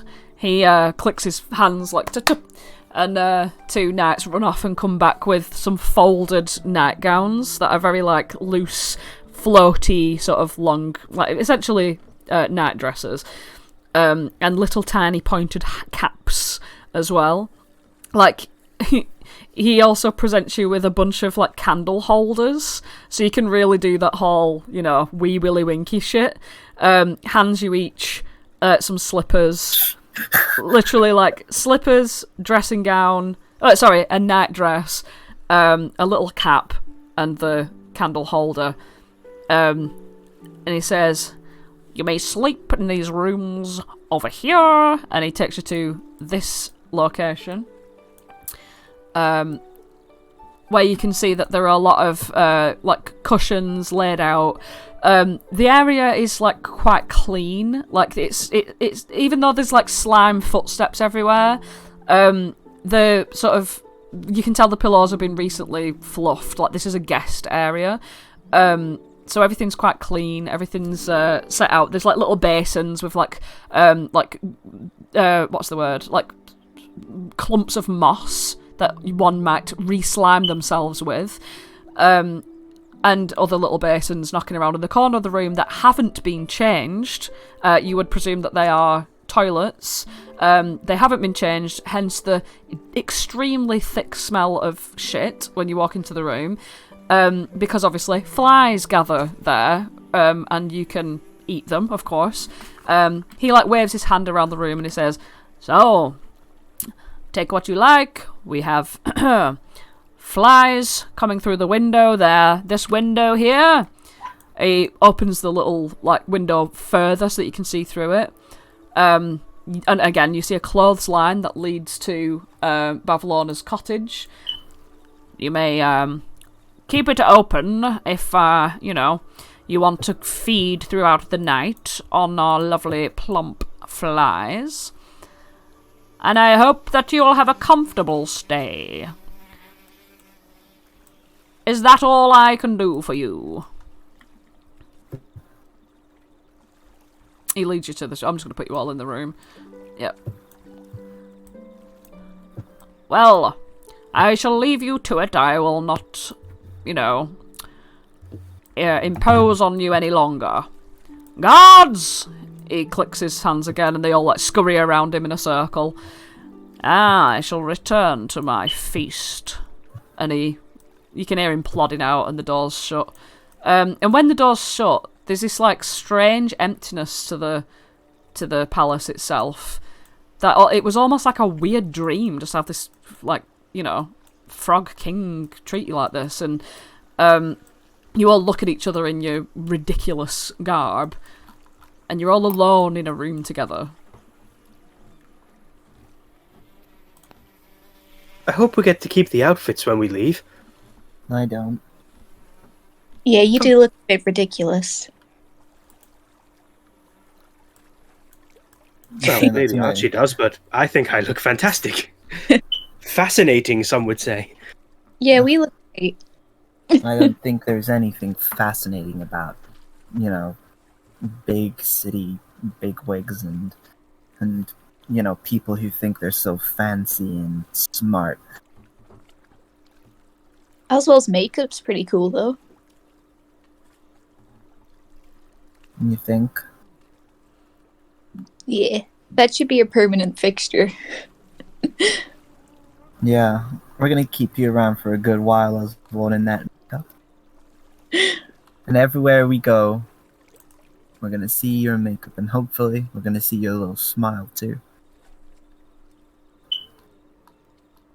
Oswald just nods in determination.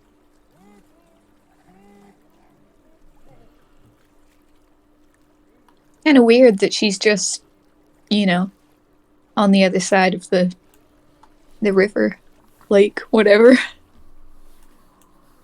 Yeah, as you look out the window, Holland, you obviously see through the fog. Like, you've got the water underneath you, lapping slowly and ominously. You've got the fog hovering above the water, and then, like, towering above. And quite close at that. It's, 40 feet away? No, each square's 10. Yeah, about 40 feet away. The windows, like, you can see, it's the cottage. She's there. Like, Bavlona's just there. Wonder what she's doing. Maybe she's taking a dump. Probably up to no good, that's for sure.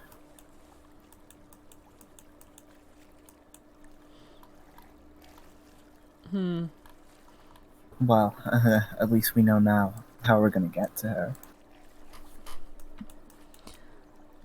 Gonna sort of test the strength of the rope.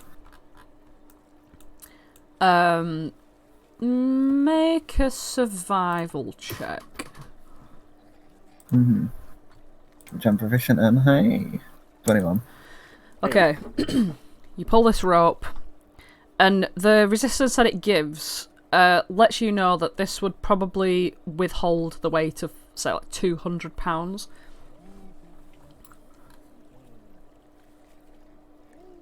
Well, I can tell you this would probably withhold the weight of maybe 190, maybe even 200 pounds. Does everybody know how much they weigh? Well, looking around, I don't think any individual here is weighing 200 pounds. But, I think maybe if we'll go one by one and not two by two. But I don't think we should go just yet. Oh no, definitely. We should all rest up. We have a big day tomorrow. Oswald, I know you've gone so long without your spile. Are you okay to just wait a few more hours? As long as I get it in the end. Tomorrow's the day. It's weird, isn't it?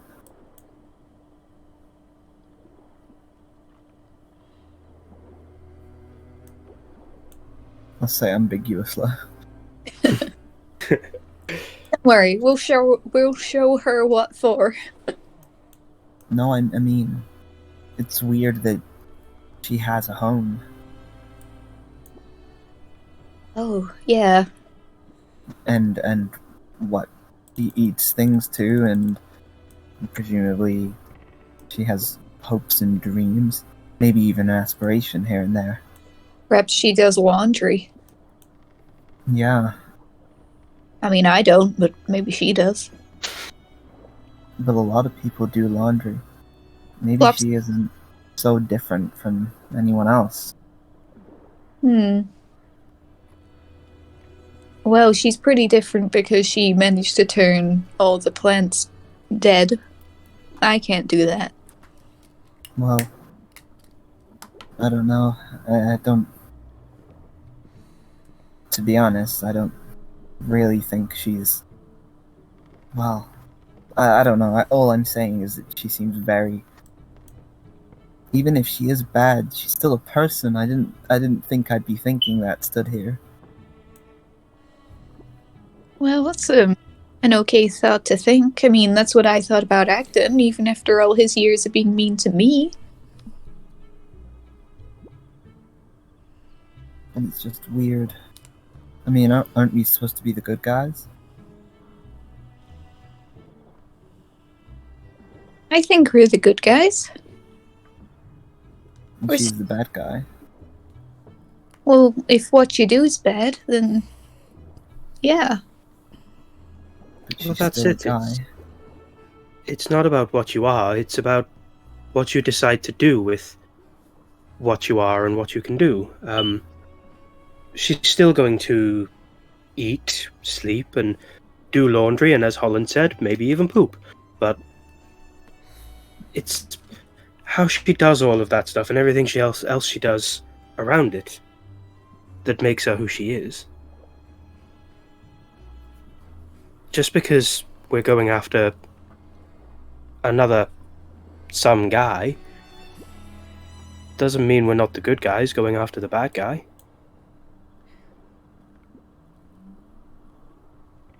Plus, Yeah, you're with right. Acton, we proved that second chances can be given. Well, yeah, I guess. But anyway, I got this letter from a noble woman, maybe a noble man. You can never really tell with these bullywords. Could even have been a noble then. But here, have a read of it. I'm gonna put it up. It's in Sylvan. What does it say? Well, It says, find Lyric. Is that what it says? Illig. It says, find Illig, the Baron of Muckstup, at once. And then I whisper, the revolution lives.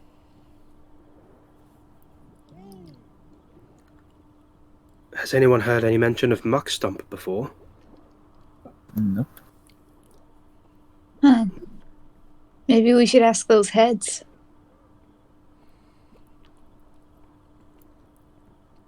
We'd have to walk past the king again to get to the heads. I'm sure he'd start asking questions about why we're going back to them. That's true. Well, we'll just tell him to mind his nose and touch his toes.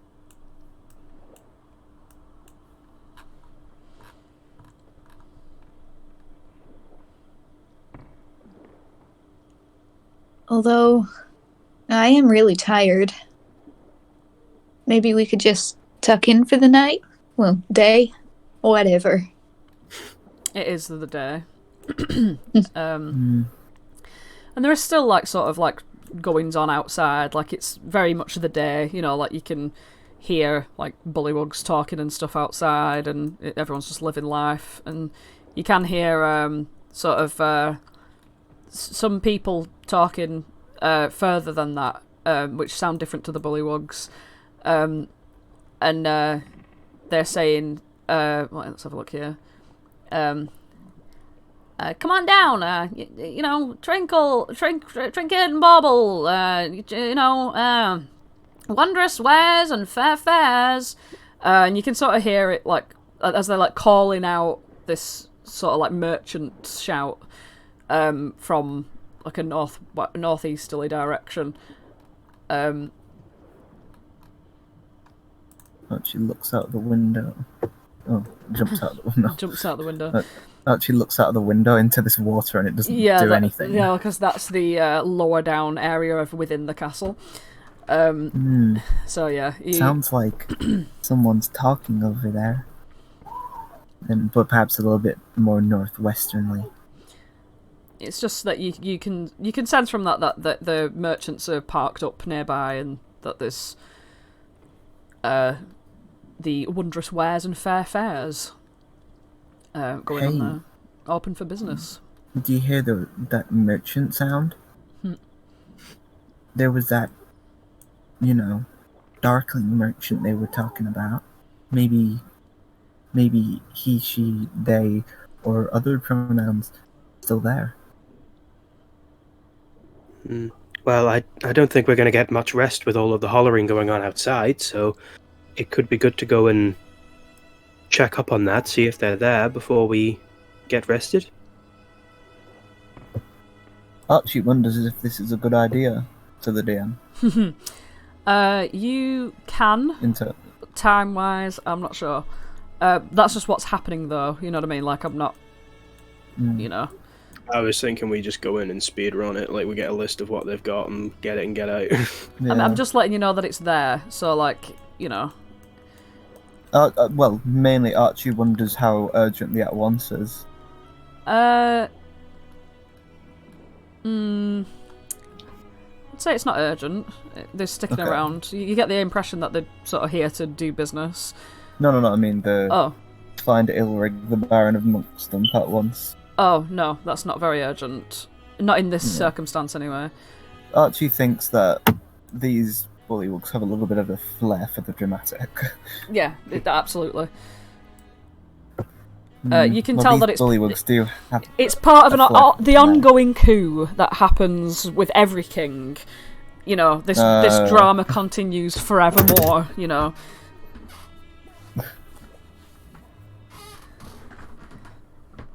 So you can either check out the merchants for a quick while or take your long rest now. I think we should just check out those merchants. Who knows, they might have a rock of Bavlorna stomping or something. It can't hurt to look. It might have some Bavlorna chewing gum.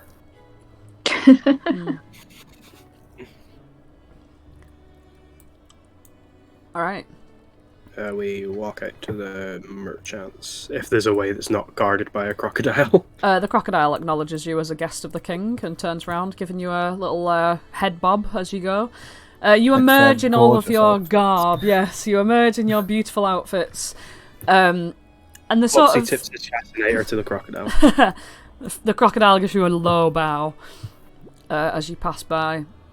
And you can see that the merchants are shouting from this storm balloon. So yeah, a big black balloon floats over the lake, tugging at its moorings. Beneath it hangs a basket made of black wicker and wood, which serves as a merchant's stall. A large pane of grey glass is drawn closed across an opening above a counter. A sign mounted above the window reads, "Wondrous wares and fair fares." The balloon is not made of fabric, but rather appears to be a roiling dark rain cloud that has been contained somehow within the lines and netting. And you can see that there are two dark figures that are sort of quite spiky in their appearance, like long noses, long, like thin, gaunt faces, which are looking after the merchant stall.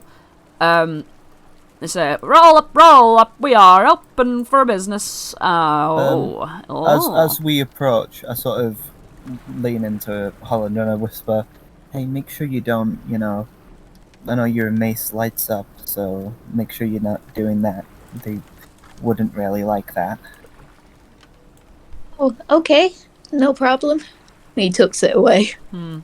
Back.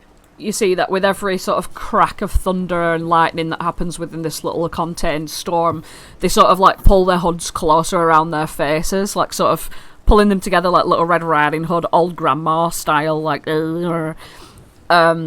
look sort of like wet and rained on as well, like the rain cloud like rains inside. And they say, "Well, I guess you're here to buy something, because why else would you be here?" Yeah, that's right, yeah. You're here to buy something, I know it. I can just see it on your face. I can see it right on your face. You right there, Points at Archie. I can see it on your face. You want to buy something from us, don't you?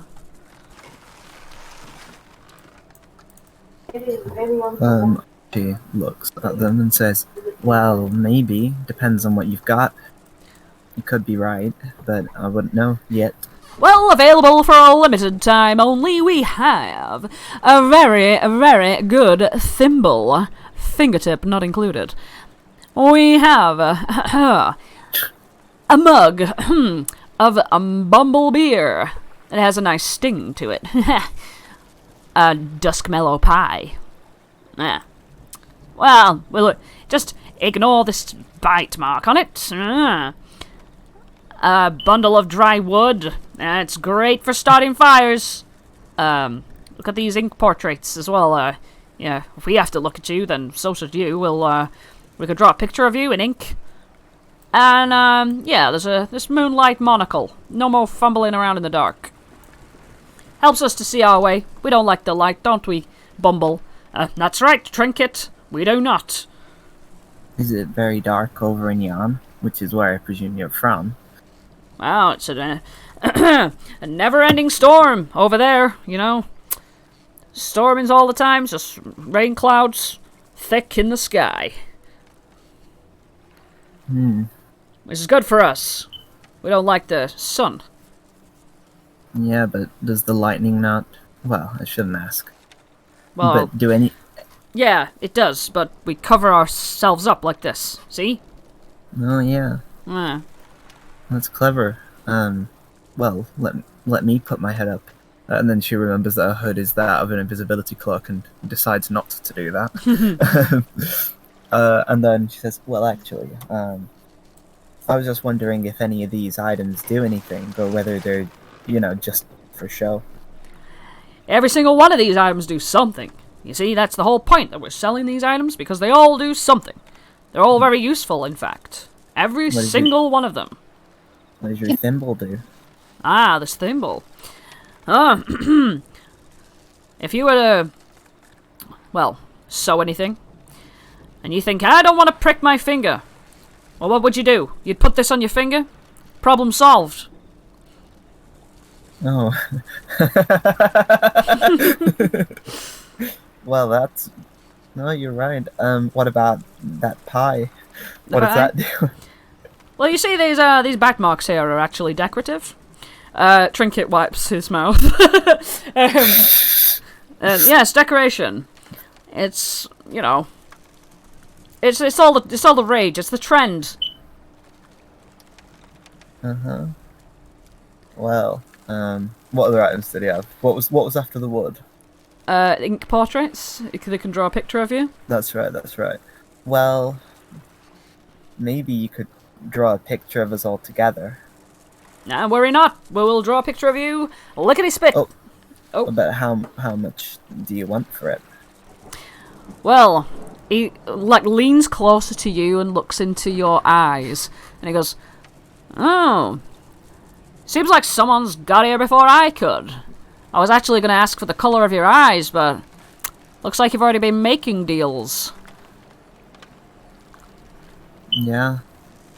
Well, it's a long story, but I don't know, maybe somebody else might want to give you the color in their eyes for a lovely ink painting. Well, if you want, I could take all the color out of those eyes, and they'd be transparent. See-through. You could see all the way back to your brain. How about that? No, these are mine. Alright. It's up to you. But, I'm feeling that. The other one turns around and goes, yeah, I could go for the spring in your step. The rhythm in your step. Would I get to keep the summer, autumn, and winter? That was a joke. I'm not giving you the spring in my step. That's very important to me. Well, that's all we want. What about like the thimble? Is that the same price or? The thimble? Yeah. This is all we ask from anyone. The colour of your eyes or the spring in your step. It's a bit of a niche currency. Is it? Seems pretty Not average really. to me. Yeah, you mustn't... Well, he's not from around here. He doesn't know how things work. Well, I just don't know many people that would give it up. Although, actually, that is a good point. A painting is a little bit of a... Well, it's a big price to pay for a painting. Well, perhaps we could interest you in the Moonlight Monocle. Oh, that was something interesting, wasn't it? Yeah. A little bit more powerful, would say. It actually does something all by itself. Oh, yeah. Yes. I Well, like your painting. help you to see in the dark. That's a very good point. Yeah, there was something on that list that was useful. All of them are useful. Oh, well, yeah, I suppose. If you're into sewing, which I'm not. I hate sewing. Can never tie the thread. Well, are you going to buy something or not, or we're going to stay here all day? Flopsy behind Archie is going to hide a little bit behind Oswald and put the magenta bowler hat on top of the powdered wig. Just because this might be considered bartering. And he's going to kind of come back up behind Archie. Tell me, do you only take those two types of payment, or if we were to come up with something as equally or maybe more lucrative to you, would you be able to do a transaction based on that? Because I have an offer that I think you might not want to refuse. We are only interested in the colour from your eyes or the spring in your step. Then... If you are not willing unfortunately, to part with these things, then no can do. I don't really know if my eyes have colour. They're black, but I don't even know if my step has a spring in it, to be fair. I'll have to not purchase anything, unfortunately. Well, well, I don't know why you're wasting my time.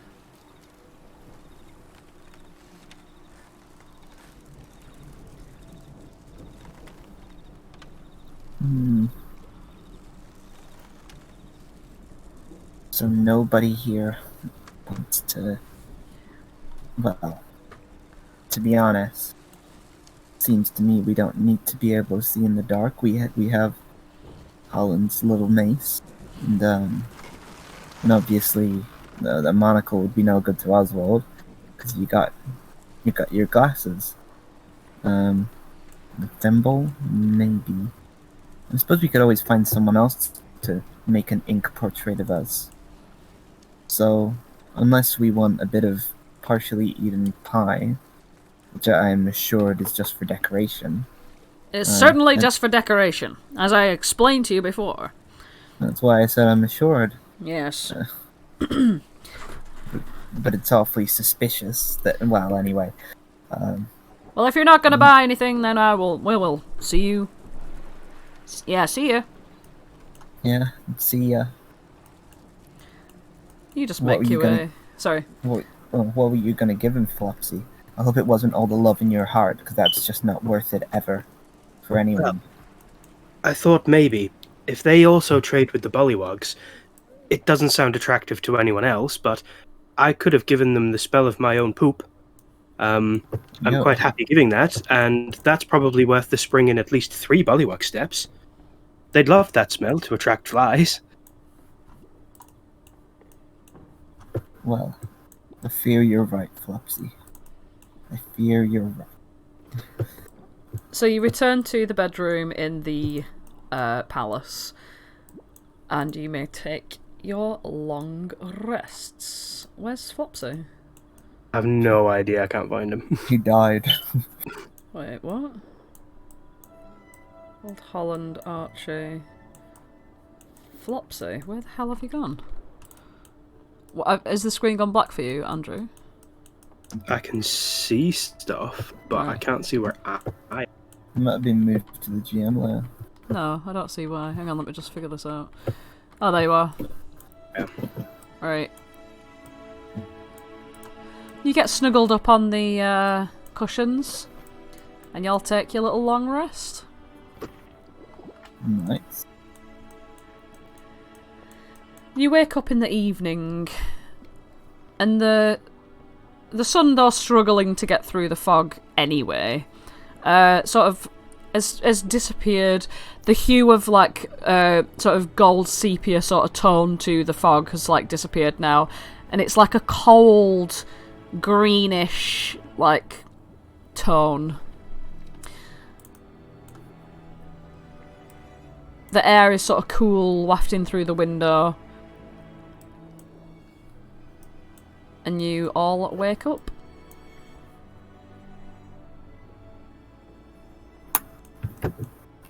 Ah, good morning, everyone.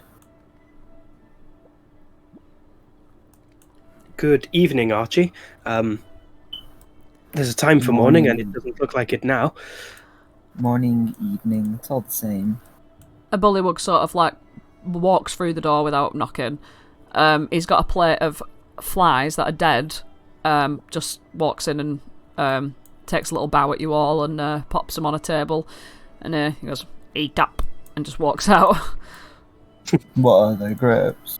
Flies. What would they be, grapes? I don't. Wishful thinking, I guess. Like really plump flies that are all dead. Oh, it's fine. Archie has fruit in her hair, so she's gonna eat that. You didn't say I couldn't. Well, it'd be quite rotten, you know, that they don't really. Oh yeah, that's a have very fruit. good point. Oh, look at that. You're giving me the caveat of yes, you can have fruit, but it's rotten. Of course. We're in a swamp. Now I'm really regretting giving away those cookies that they didn't even eat. Oh, well, I still have cookies in my pocket. Oh, well, give They me. are the ones that Holland found, but I have 3 left.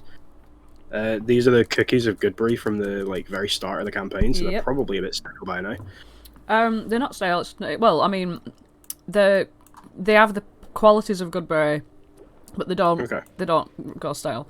What do they look like? They're the little The elves. Yeah. Yeah, I know, but is there anyone? Is there anyone? Oh, I don't have any particular ones written down, so none of them are moon elves or interesting elves. No, that's a shame.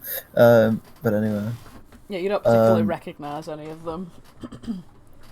Archie looks at these lovely, delightful foods and says, well, what do you want for them, Flopsy? Oh, I was just kind of handing them out. I don't really have anything in mind. He gives one to Oswald, one to Holland, and one to Archie, and doesn't have a look of expectancy back. Well, I suppose I could give you. Let me think. And Archie sort of roots through her bag looking for something. I don't suppose you want 50 feet of hemp and rope. I could keep hold of that for you if you want. Yes, it's much better than the color of your eyes or the spring in your step. Oh, you're not having those. I wouldn't take them if you tried. I'll take the hemp and rope. Mm-hmm. You're certainly not having all the love in my heart. Oswald, you have woken up and you're looking out of that window. You can see Bavlona's cottage. And you know it's time. Guys, I'm getting impatient. Can I please just go to get my smile back, please? Oh, of course. Ugh, I can't wait to see you with your little smile. Yeah, you can finally turn that frown upside down, Chuckles. I can't wait to see if you actually have dimples in your cheeks. Right, well, who wants to go over first? Whoever goes first is going to have to be on their own on the other side for at least a few seconds. Well, I'm capable of defending myself, what she says. She wants to make the... Do I need to make a roll for this? For what? Like, trying to cross? What the, No, you know that you shouldn't really all pile on it at once. Yeah, we're going one by one. Yeah, you can climb it pretty easily. You're all the adventuring types, you know what I mean? Like, you probably used to climbing along ropes and things. Yeah, there isn't a roll for this, so you don't have to worry. Awesome. Is it on an incline or is it like kind of level? It's on a slight incline, but the slackness of the rope sort of... It doesn't make it very difficult for you to just like wrap your arms around it. You're all strong enough to hold up your own sort of body weight. So yeah, like Oswald being like the weakest anyway, it wouldn't matter because he's so small, being a Gnomeling. I was just wondering because I wanted to flavour it as if I'm walking over the top of it, but if it's slack, I won't be able to do that, so I'll just climb over. It's easier to do it if you're slack. Slack lining is a thing. Is it? Yeah. Oh, I just assumed tight roping was tight for a reason. No. Slack lining. Okay, well, it's also a thing. I'm gonna get my quarterstaff out, which is a pillar from the sign of the Flopsy Turvy Cupcake stand. Nice. And I'm gonna use that as a balancing stick. So I'm gonna hold that out as I balance my way across the rope. Yeah. I'm gonna give you all this.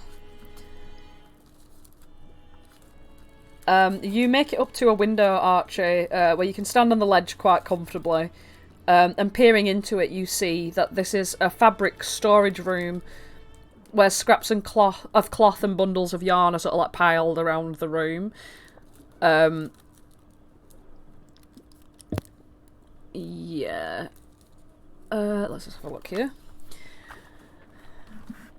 I'm guessing that Holland and Oswald make their way across as well. Indeedio. Alright, I'm just going to copy you all. And we are going to move to... Scooby-Doo-ba-da-boo-ba-doo-ba-doo-ba-ba-doo-boo. You are in... this storage closet. Where's the bloody thing? Can you all see yourselves? The map's quite dark because it's a small room, so you just have to sort of like scooch around and find yourself in this very small square room. Big map. It is a very big map. You are all on... if you were to zoom out really, really far, you'll find yourself, and then... Yeah. It's a small square that's sort of like lower down. Roll20 does not like this. Yeah. I bet. Yeah. Yeah. So, let's have a look here. Yeah, you're in this. You're in this room, and let's have a look here.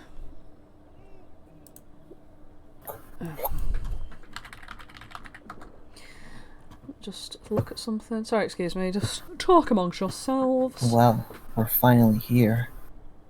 I wonder what things we'll find here. Are we too small? Pardon? Are we too small? You might be. Let me just see. Yeah.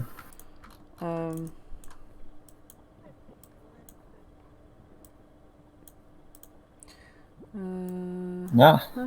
Guys, you're so small. No, never mind. I cast enlarge reduce on us all. What can I say? No, Holland. Okay. So, you are in the first room of Bavalorna's cottage. Oswald, as soon as you entered this small fabric storage room, you felt an immediate sense of you are getting closer and closer to your smile. And with that feeling comes the ticking of a clock.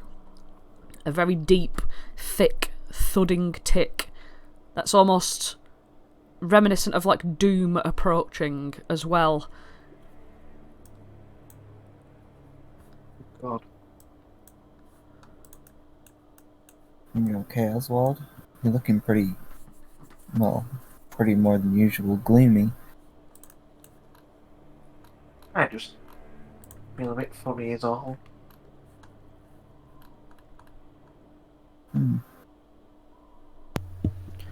Well, you felt before like you were closer to your smile. Do you feel any different now? Can you tell where it is, if that makes sense?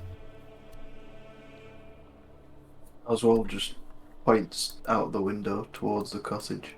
You're already in the it's- cottage.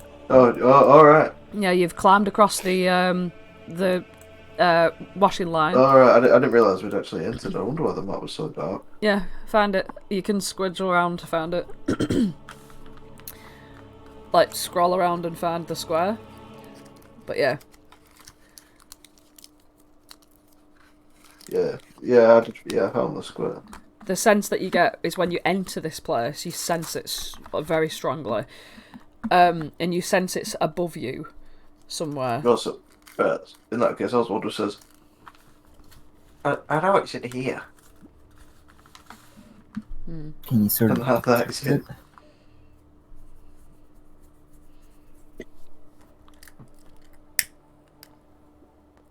Well, wherever it is, we'll find it, Oswald.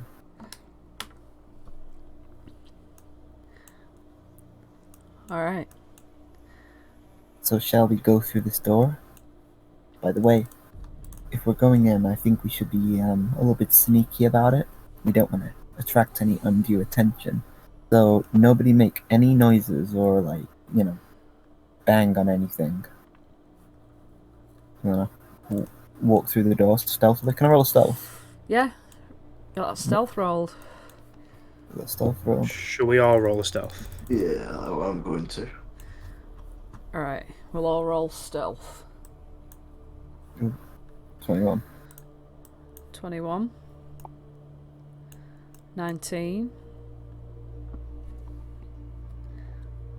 23. 9. 9. I rolled mine twice accidentally. I always roll bad in stuff I'm proficient in. but I shouldn't choose proficiencies and things in need. So, Archie, Oswald, and Flopsy, you sort of walk out into this room. And Holland, as you sort of step out, you trip over a ream of fabric and you just pull it with your foot, and it clatters to the ground with such a loud, sort of hollow sound as the spindle of the centre of it, the spool, goes clattering onto the ground. He looks like a rabbit in headlights. Flopsy, right next to you, you see that there are a bunch of dummies that are all dressed humanoid-shaped dressing dummies, standing there. And with the noise, you see one of them twitch.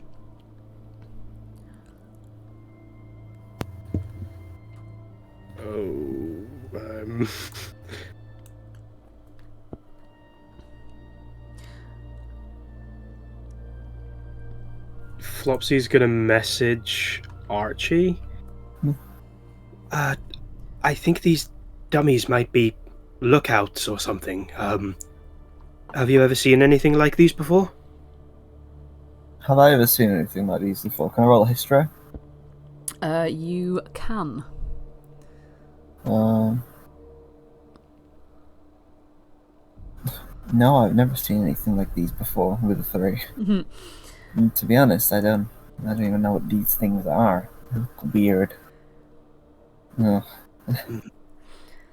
So as you're looking around the room, you notice there's obviously right in front of you all. It's quite plain to see it. There is a recessed pool that sort of recessed into the ground with stairs going down into it, lined with mouldy clay tiles, which takes up most of this space. And it's filled with stagnant water to a depth of 1 foot. And rising from the pool's centre is the head of a stone well that gives off an unpleasant, pungent odour. And in one corner of the pool stands a tall, dirty, freestanding mirror in an oval frame, and floating on the water is a large lily pad. Creaky wooden floorboards are arranged in a 10-foot wide raised walkway around this pool, and the walkway is crowded with shelves, tables and stools in all shapes and styles. Almost every available surface is littered with stacks of dirty plates, scraps of food, just all junk, piles of fabric, and the dressing dummies are pushed together in one corner. And a wooden staircase spirals up in this corner as well here. 5 closed doors lead from the room. Well, 4 closed doors now, considering you've just come out of the 5th. Now, Holland, I know what you're thinking, but do not jump on that lily pad. Okay, I'll try. The ream of fabric that Holland pulled over, how much fabric is there? It would sort of attach to his foot like toilet paper would be, and it's about a 10-foot length of it. That's sort of the last bit attached to that spool. I was just going to see if there was a bit of fabric big enough to cover the dummies with, or whether that would be a silly idea. You know, maybe they're people. Well, my thinking is one of them twitched when Holland made a noise. If Bavlorna can maybe see us through them or something like that, I was thinking of maybe covering them just to obscure where we go next.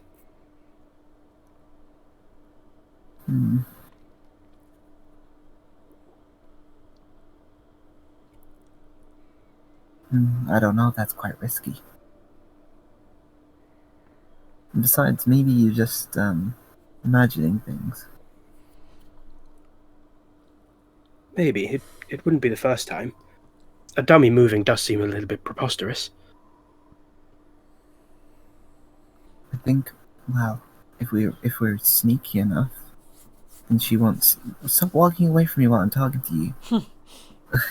I was trying to see some of the other stuff in the room because the darkness is everywhere.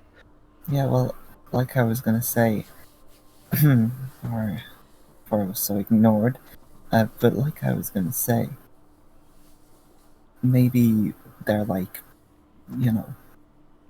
Well, I was thinking, if we're sneaky enough, then she might not even see us through these, right? But if she tries to look through them, and then sees that she can't see anything through them, that might make her even more suspicious. And that's assuming that she even can. We don't know that. It is a good idea to maybe not change many things as we go around. Right, I exactly. see what you mean by it, yes.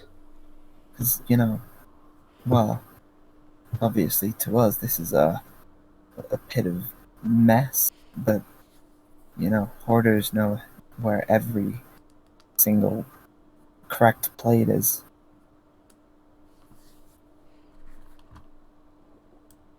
Well, we'll try and disturb as little as possible, which would probably involve you, Holland, staying as close to one of us as you possibly can. Not to say that you're clumsy or anything like that, but well, yes, it is to kind of say that. Stay close to one of us. Trying to jump in on anything. I'll do my best. He'll link arms with Flopsy. He's taking it literally.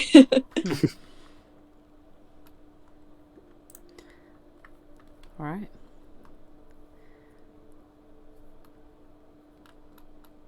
So what do you want to do? Can only see one exit to this room. Yeah, the shadows in here are weirdly done. I don't know if that's intentional. Yeah, but it's like, because it's literally just dark, yeah. There's Yeah. there's light coming in from the windows, which would illuminate the triangles on the ground. But yeah, it's dark. You can see there, when you get to there, Flopsy, you can see there is a staircase. When you look through it like this, you can see that there is a staircase there. Is it just going down, or does it go down and up? It's going up. Ooh.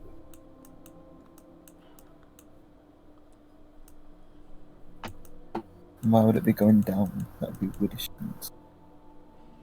No, wait. This staircase is Widdershins. Hey, Hmm. she mustn't use it much. Maybe she don't come down much. That's really weird. Oh no, wait. Maybe she has two flights of stairs then. One that she goes up with and one that she goes down with. So this would be her coming downstairs.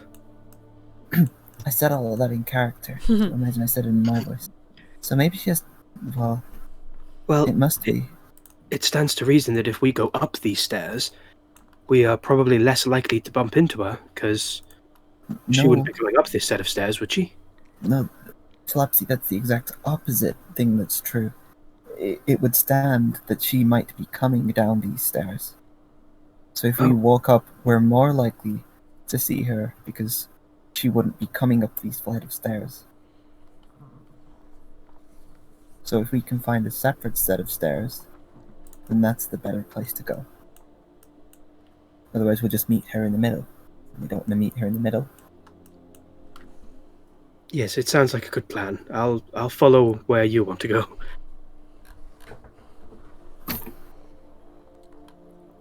That's Oswald's son. Oh, I like Archie. Oh.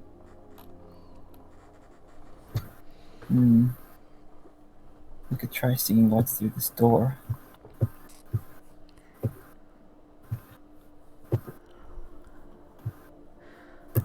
Alright. Well, before we step through, we could always try and see if anything's moving in there. Flopsy will stick his ear to the door and see if he can hear anything. You can't hear anything.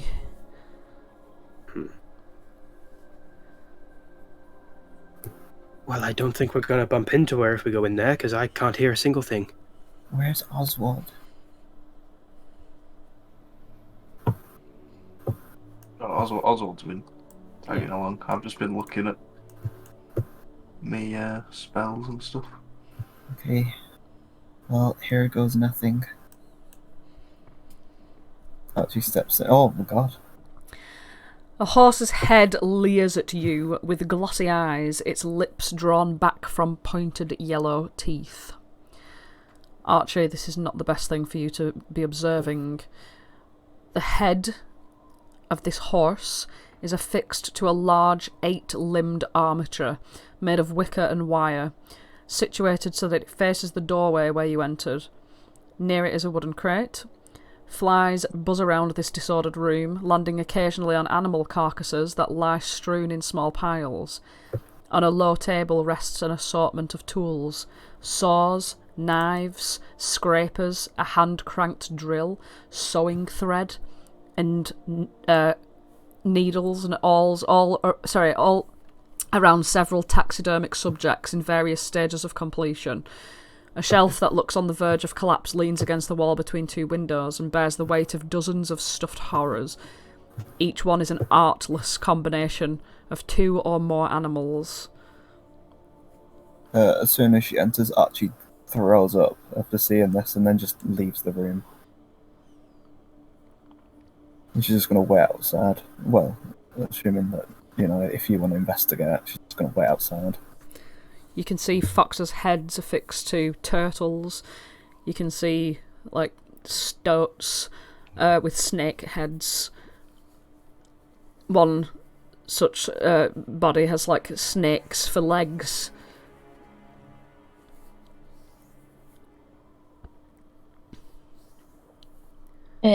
Holland's just gonna bow his head down to his symbol in a moment of just, quiet and prayer for the creatures that had to suffer, and then he's going to leave the room. He won't stick around. Mm-hmm.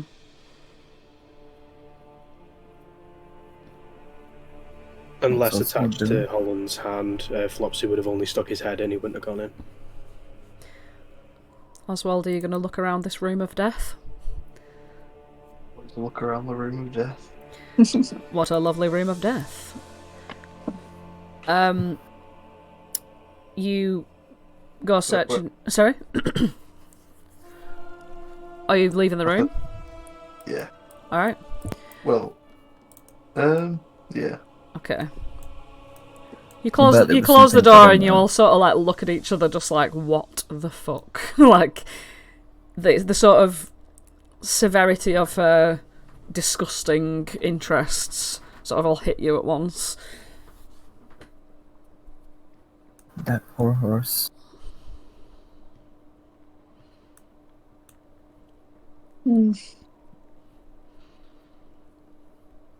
At least we have our answer, and if she's mean.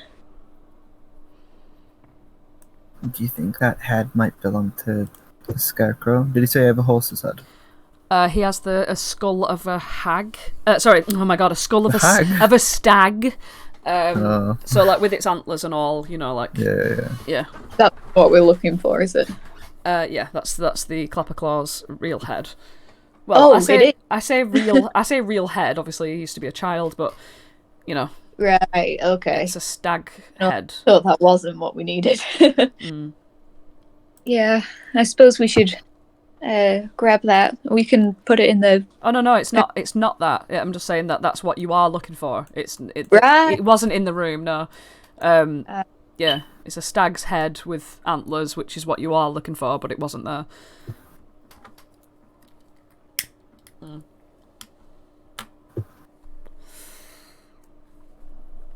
Alright, what are you doing? Well, I guess we should keep moving. Oswald begins to wander. Oswald, as you wander up, you feel the pull coming from these stairs. Your smile is up those stairs. Which stairs? These ones right in front of you here. Alright. Oswald begins to walk up the stairs. Oswald, much like Princess Aurora in Sleeping Beauty, becomes transfixed and starts to walk forwards up these stairs. And you emerge here in a landing. Let me just get you all up there. Are you following? Yeah, I hope you are. Yeah. Flopsy grab Holland and pull him up. So you're going to go, you're going to go up here into this landing. Let me just put you two together so I can copy you up. You are in this landing. And well, if these are the only stairs, at least, she won't come down them. Oswald, you get to this door here, you feel your hands start to like reach out towards it because you are compelled by the feeling of your lost item being in this very next room. You can also overhear a conversation happening through the door, which goes something I'm gonna hear the hag's voice. like this. Well, she's always been a bit of a bitch. Well, yeah, I wouldn't say a bitch, but, well, actually, I would say a bitch. It's just, she doesn't know what's better for her than, you know. Of course, you've got the right idea. Yes. Yes, I do. Thank you, Charm. Oh, you are an honoured guest. Yeah, well, it's always a pleasure being in your good company, Bavlorna. Well, if there's anything else you need from me, then I'd be ever so happy to oblige. If I do think of anything, I'll be sure to let you know. I've been feeling rather weak of late. You just hear just some crunching all of a sudden and a big burp. Charm says, well, haven't you been bathing? I notice your skin's rather cracked. Yes, I do plan on visiting the pool. I shall.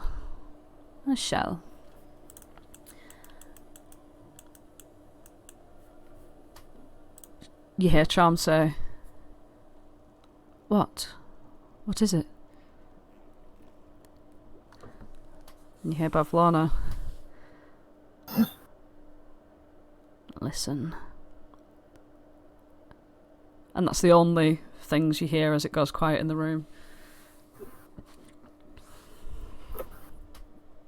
Oswald flatulates. No, it doesn't. They know we're here. Oswald knocks on the door. Flopsy flatulates. You hear, we'll just go and answer it and see who it is. Yeah.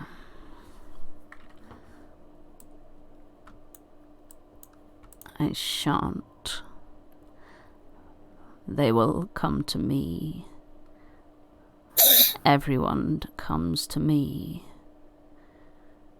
Can Oswald use prestidigitation to open the door? You can, yeah. You don't have to touch the door. You can Very slow. very slowly open the door. You slowly squeak the door open and peer your little eyes through the crack. And you see immediately that this figure, this dark figure sitting in the chair, this pink chair over there, is sat rather royally with her hands on either side of the armchair, looking directly at you as your little eyes peep into the room. You can see her eyes glance over to Bavlorna, whose back is to you. She's facing away. She's like got this huge like hunchback that's sort of like even though she's sitting upon this quite old granny-ish looking armchair, you see that like she's got this like bald top of her head with like these long bits of hair that like stray downwards, and when she breathes the hunchback rises and falls with this like raggedy horrible breath. She turns her head really, really slowly, and all of her chins start to like pile in on each other. She turns around and she says, "And what act of desperation compels you to enter my home, little darling?" I'm just here to repossess a stolen item. Huh. A stolen item? Are you an idiot? Or do you No, I'm just actually look quite like smart. one? I don't. What does an idiot look like? turtle with a carpet on the side of their head? Because that looks a bit like you. Oh, you do flatter me, young man. Oh, I would love a turtle with a carpet affixed to its head. In fact, that's rather a good idea. And suddenly she, like, flops up out of the seat and, like, dives through the air and lands in front of you, like, with a big plop. And this hit, this, like, thud on the ground, like, you can see in front of you this. I'm just going to show the sort of handout again, just to sort of, what's the word? Show you what she looks like. I'm pretty sure I've... Can't see what's in that room. Well, I mean, yeah, you can sort of all sort of come in just for the sake of looking. Yeah, literally. Yeah. Yeah, so where's this bloody creature? Alright, handout. Where are you, Bavlona?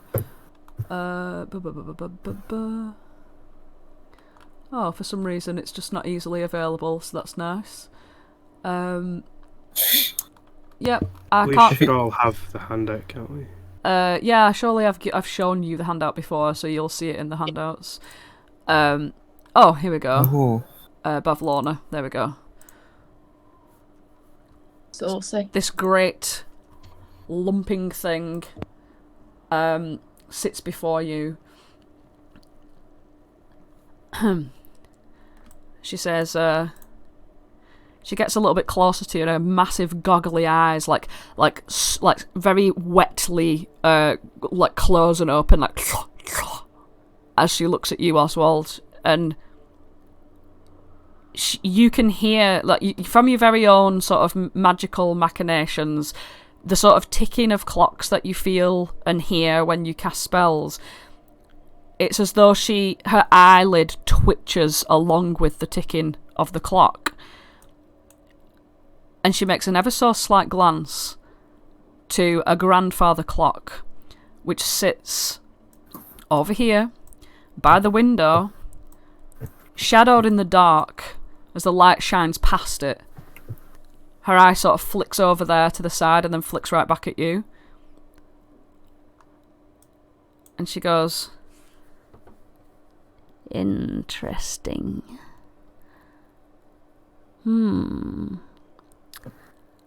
I don't much like you at all."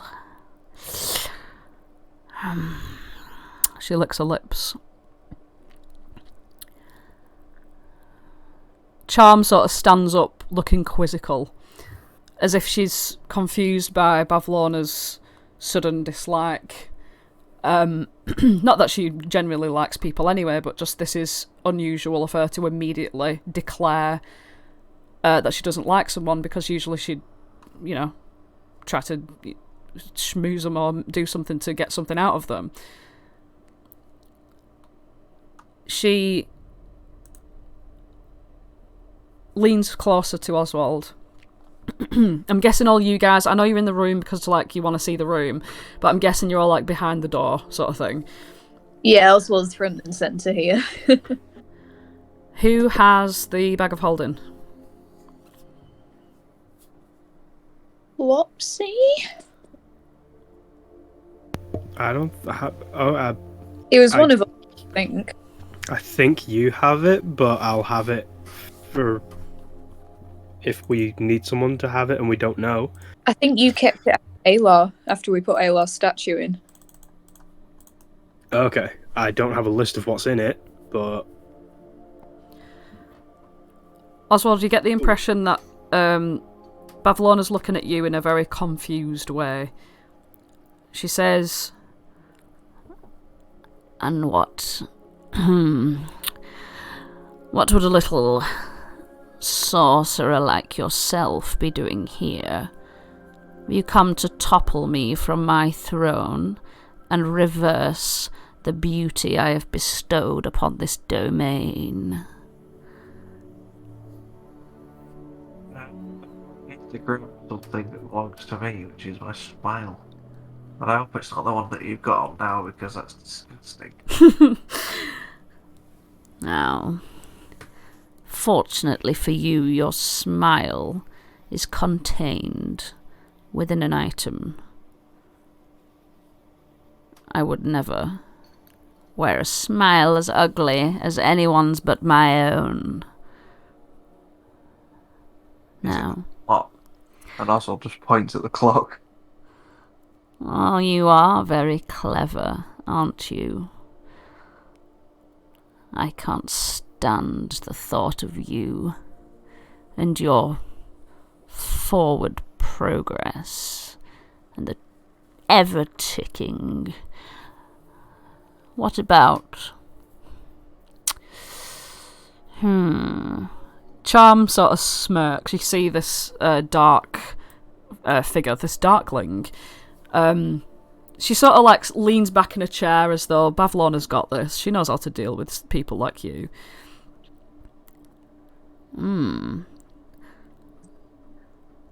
could offer you a deal. I don't want to ever see your smug, plump little face in hither, thither, or yon for that matter. How about this? Flopsy, you feel the bag of holding literally flung from your grasp as Bavlona pulls her hand up towards the door. The door slams open. You're just stood there staring like, whoa, like everyone who's standing there staring. The bag just goes flying into Bavlona's hand and she grasps it tight. Here by gum. Now, greetings, other guests. I don't suppose you'll be missing this one very much. She points a long dangly finger at Oswald. Because I'm going to make him an offer he cannot refuse.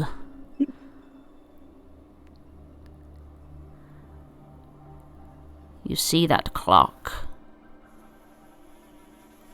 One of its hands is a wand. A wand that, when waved, will return your disgusting, insignificant smile to your face. And what better person to receive it? Then she pulls Alar's statue from out of the bag of holding and sets it on the ground.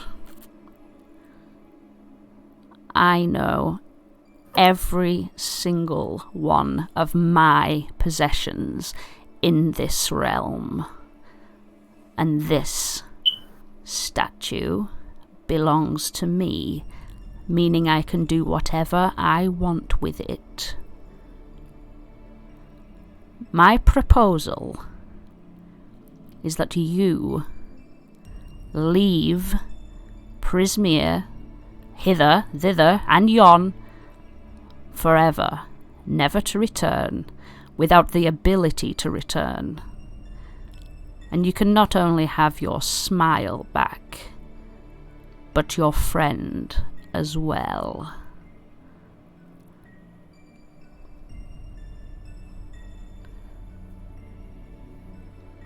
Well, that's that sounds good. It does, doesn't it? Very good. What's exactly in this for you, though?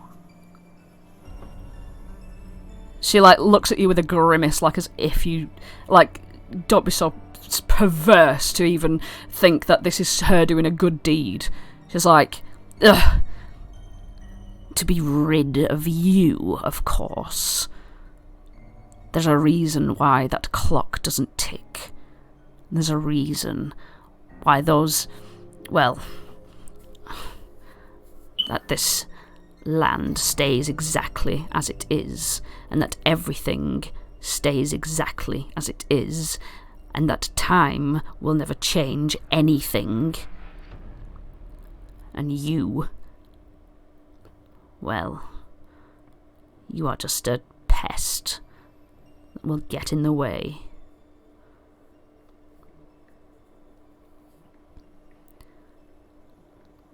But if you want to refuse my deal, well, you are just about the right size to fit in here.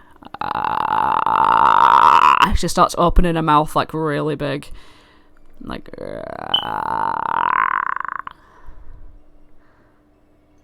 Charm smirks from the chair, and she says, I think the only option you have really is to accept. She doesn't, she doesn't let things go easily.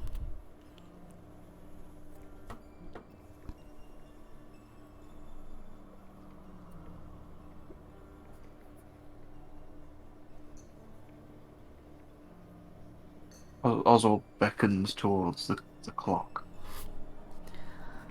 Bavlona shuts her mouth tight like, hump. Ah, so you are interested then? She, like, skitters over, like, climbing over the furniture as she goes, with her long limbs just, like, flicking out in all directions. Takes you to the clock. And you look up at it, and you've dreamt about this clock. You've had, like, visions of this clock in your dreams.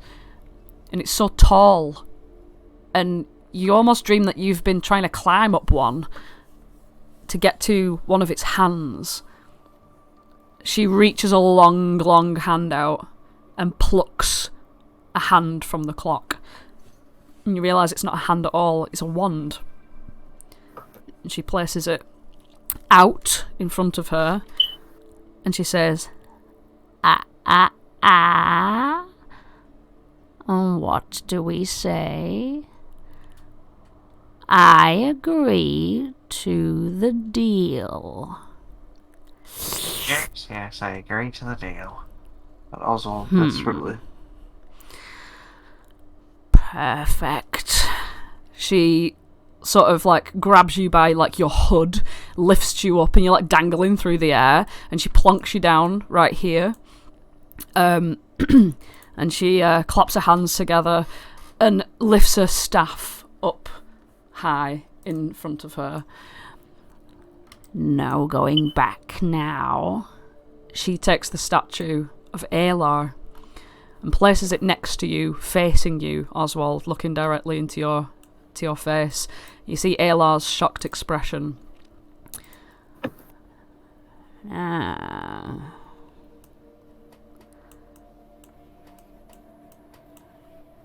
Now, hither, thither, here and there, wander, yonder, show me her. And the staff from it falls multiple sort of ice-like particles. And the stone begins to crack and falls away. And in front of you, Oswald, stands Alar, alive.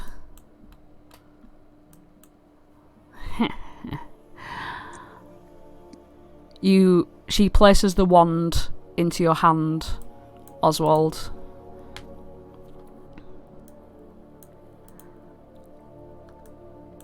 Alar, you are alive. Oh, fuck, I wasn't expecting to do ALR today. Whoa! Where am I? Oh, what the I mean, what are you? Oswald? What's happened? Is this Jingle Jangle? Don't worry yourself, young lady. You will not be here for long.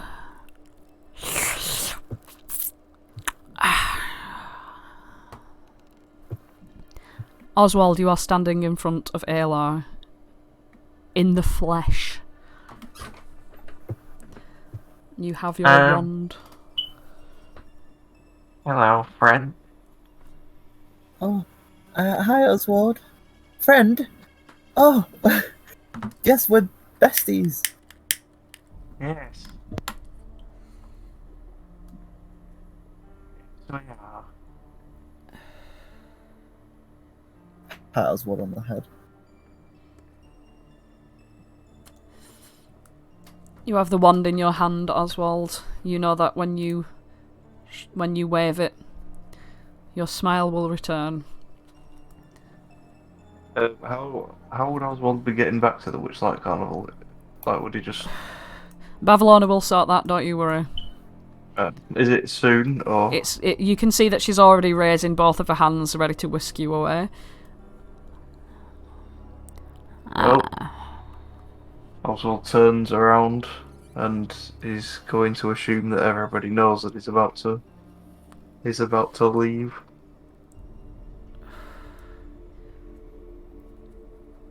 I suggest you say your farewells.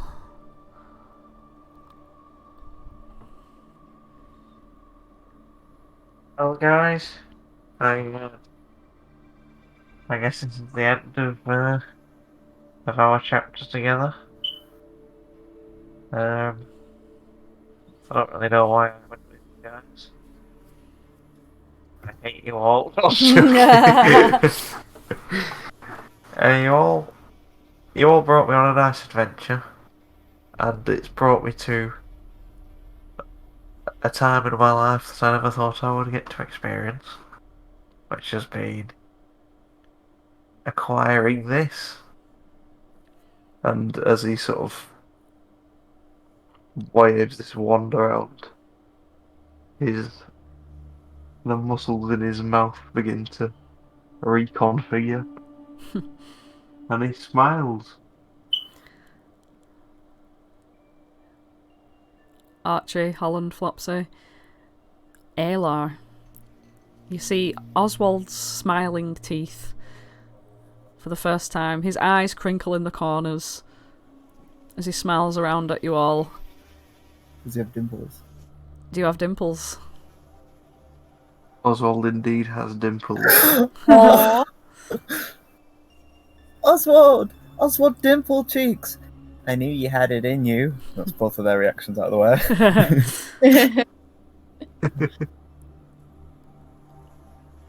Holland and Flopsy? Flopsy's gonna wipe a tear away. If it's not too dangerous to come into the room, he's gonna go up to Oswald. Can't get it, so he's straight on. Whatever. He's gonna take his top hat off and place it on Oswald's head if he doesn't protest. And he's gonna spin the ribbon around where it says good morning, good evening, and he'll spin it round to say good night. And he's gonna give Oswald a hug. You did it, old friend. Well done. Thank you, Flopsy. He's gonna walk back. Holland's going to move in. He's going to crouch down to his rabbit height and give Oswald a big hug, if permitted. Yeah. Oswald continues to smile. Thank you for having my back. You've got more joy in that smile than Lyra herself could handle. I'm gonna miss you. I'm gonna miss all of you. Especially, and he turns to hear that. Especially my best friend. Bavlorna says, Well, it's part of the deal. You won't be missing her, as she will be Going going with you back Oh, to the that's- carnival where you came from. That's awesome, Oswald. We get to go on so many adventures in the material. Oswald stops smiling. Wait, what?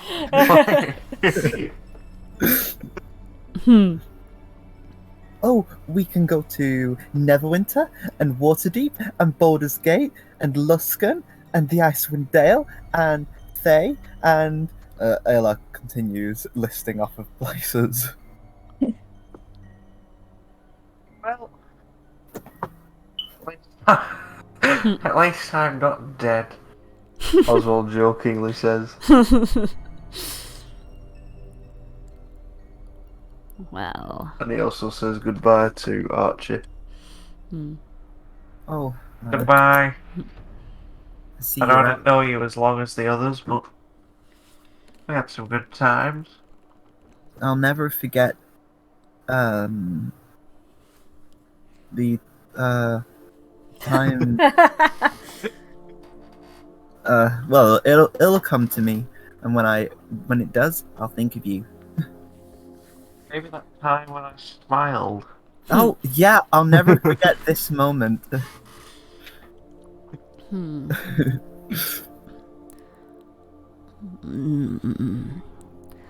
Disgusting. Oswald looks at the hag and nods. Yeah. I suppose you're ready then. I'm ready. She grabs you and Alar and like thrusts you both together so that you're like shoulder to shoulder, and takes like a long sort of like magic sort of like long piece of like what looks like green soggy rope and sort of wraps it around you both. If you even try to move out, like Ayla, if you're like, what? You know what I mean? Like you're trying to move away or whatever, she sort of just squidges you closer together, like have strong hands, like putting you both really close. And she wraps this like wire, like horrible soggy wire all the way around you until it gets to like your necks and it starts to like tighten and squeeze ever so. And like her hands come either side of you. She squeezes really, really hard and then We cease to exist. in a puff of sort of like glitter and like gloopy, like soggy, horrible swamp goo. It looks like you've like to Flopsy, Holland, and Archie. It literally looks like they've been like sort of smooshed into goo. But there's this very loud pop that happens in the centre of it all, like. And then the rope sort of like falls down to the ground in this soggy, horrible mess. Bavlorna creeps forwards towards you three and says, "So, and how may I deal with you?" And that is where we are going to end tonight's session. Alright. Okay. Right, so thank you everyone. And this is obviously Declan's last session. As Oswald, yep. Perhaps there might be a cameo later on in the campaign near the end, perhaps, because Oswald and Ayla have been spirited off to the Witchlight Carnival, never to return. The doorway is locked to both of them. Betrayed us all.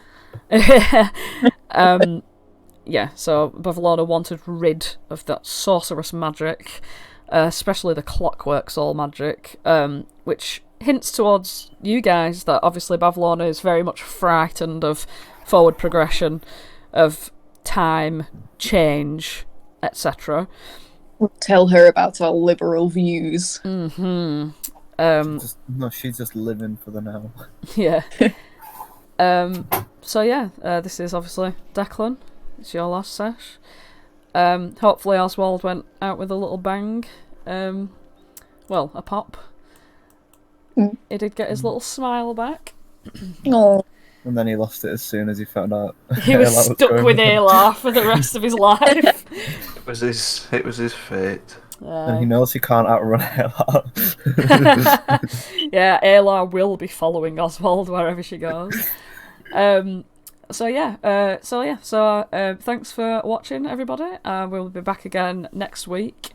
Obviously Oswald-less, but we'll be picking up straight from this Bavlorna situation.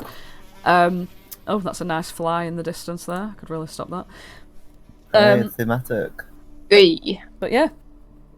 Like, comment, and subscribe. Make sure you like, comment, and subscribe. And you didn't mention that you'll put... By the way, these are being posted on YouTube. Oh yes, these will be posted on not YouTube. Not this week, but next week. Yes, and also I'm making my way through uploading all the backlog and stuff like that. So that's cool. If you want to go back and have a look, I'm pretty sure. Make sure you watch One Shot Wednesday. Oh yeah, I One will Shot be Wednesday. DMing One Shot Wednesday. It's our new feature of the show now. Yeah, Peach is DMing Wednesday, yeah. Candlekeep Deconstruction. I'll be playing in that. Andrew's playing in that as well, so that's Flopsy. Lauren won't. Not as Flopsy. Uninvited Lauren. I said Lauren not allowed to play. Yeah, Lauren's banned from One Shot Wednesdays just because, Shadow ban. you know, we don't like Lauren in this group, really. She's... Yeah. yeah. We be- Oh, nice. Effie said she'll watch One Shot Wednesday. That's nice. Oh, Right. hi Effie. Oh, yeah, Effie's here. Love you, Effie. Yeah, right. So anyway, goodbye, God bless, etc. Thank you, Declan. We love Merry you. Christmas. Let's all love Declan. We love you, Declan. Love you, Declan. You're all right, Declan.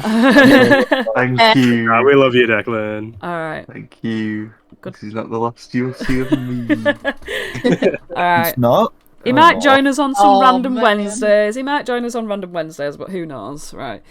You may see me begging on the streets one day. All People right. will go with a sign next to me saying £10 and I'll do an Oswald impression. I'll have to pay you then for that last sesh. Right. Anyway, right. We are going. Right. Good night, everybody. Love you. See you on Goodbye. Wednesday.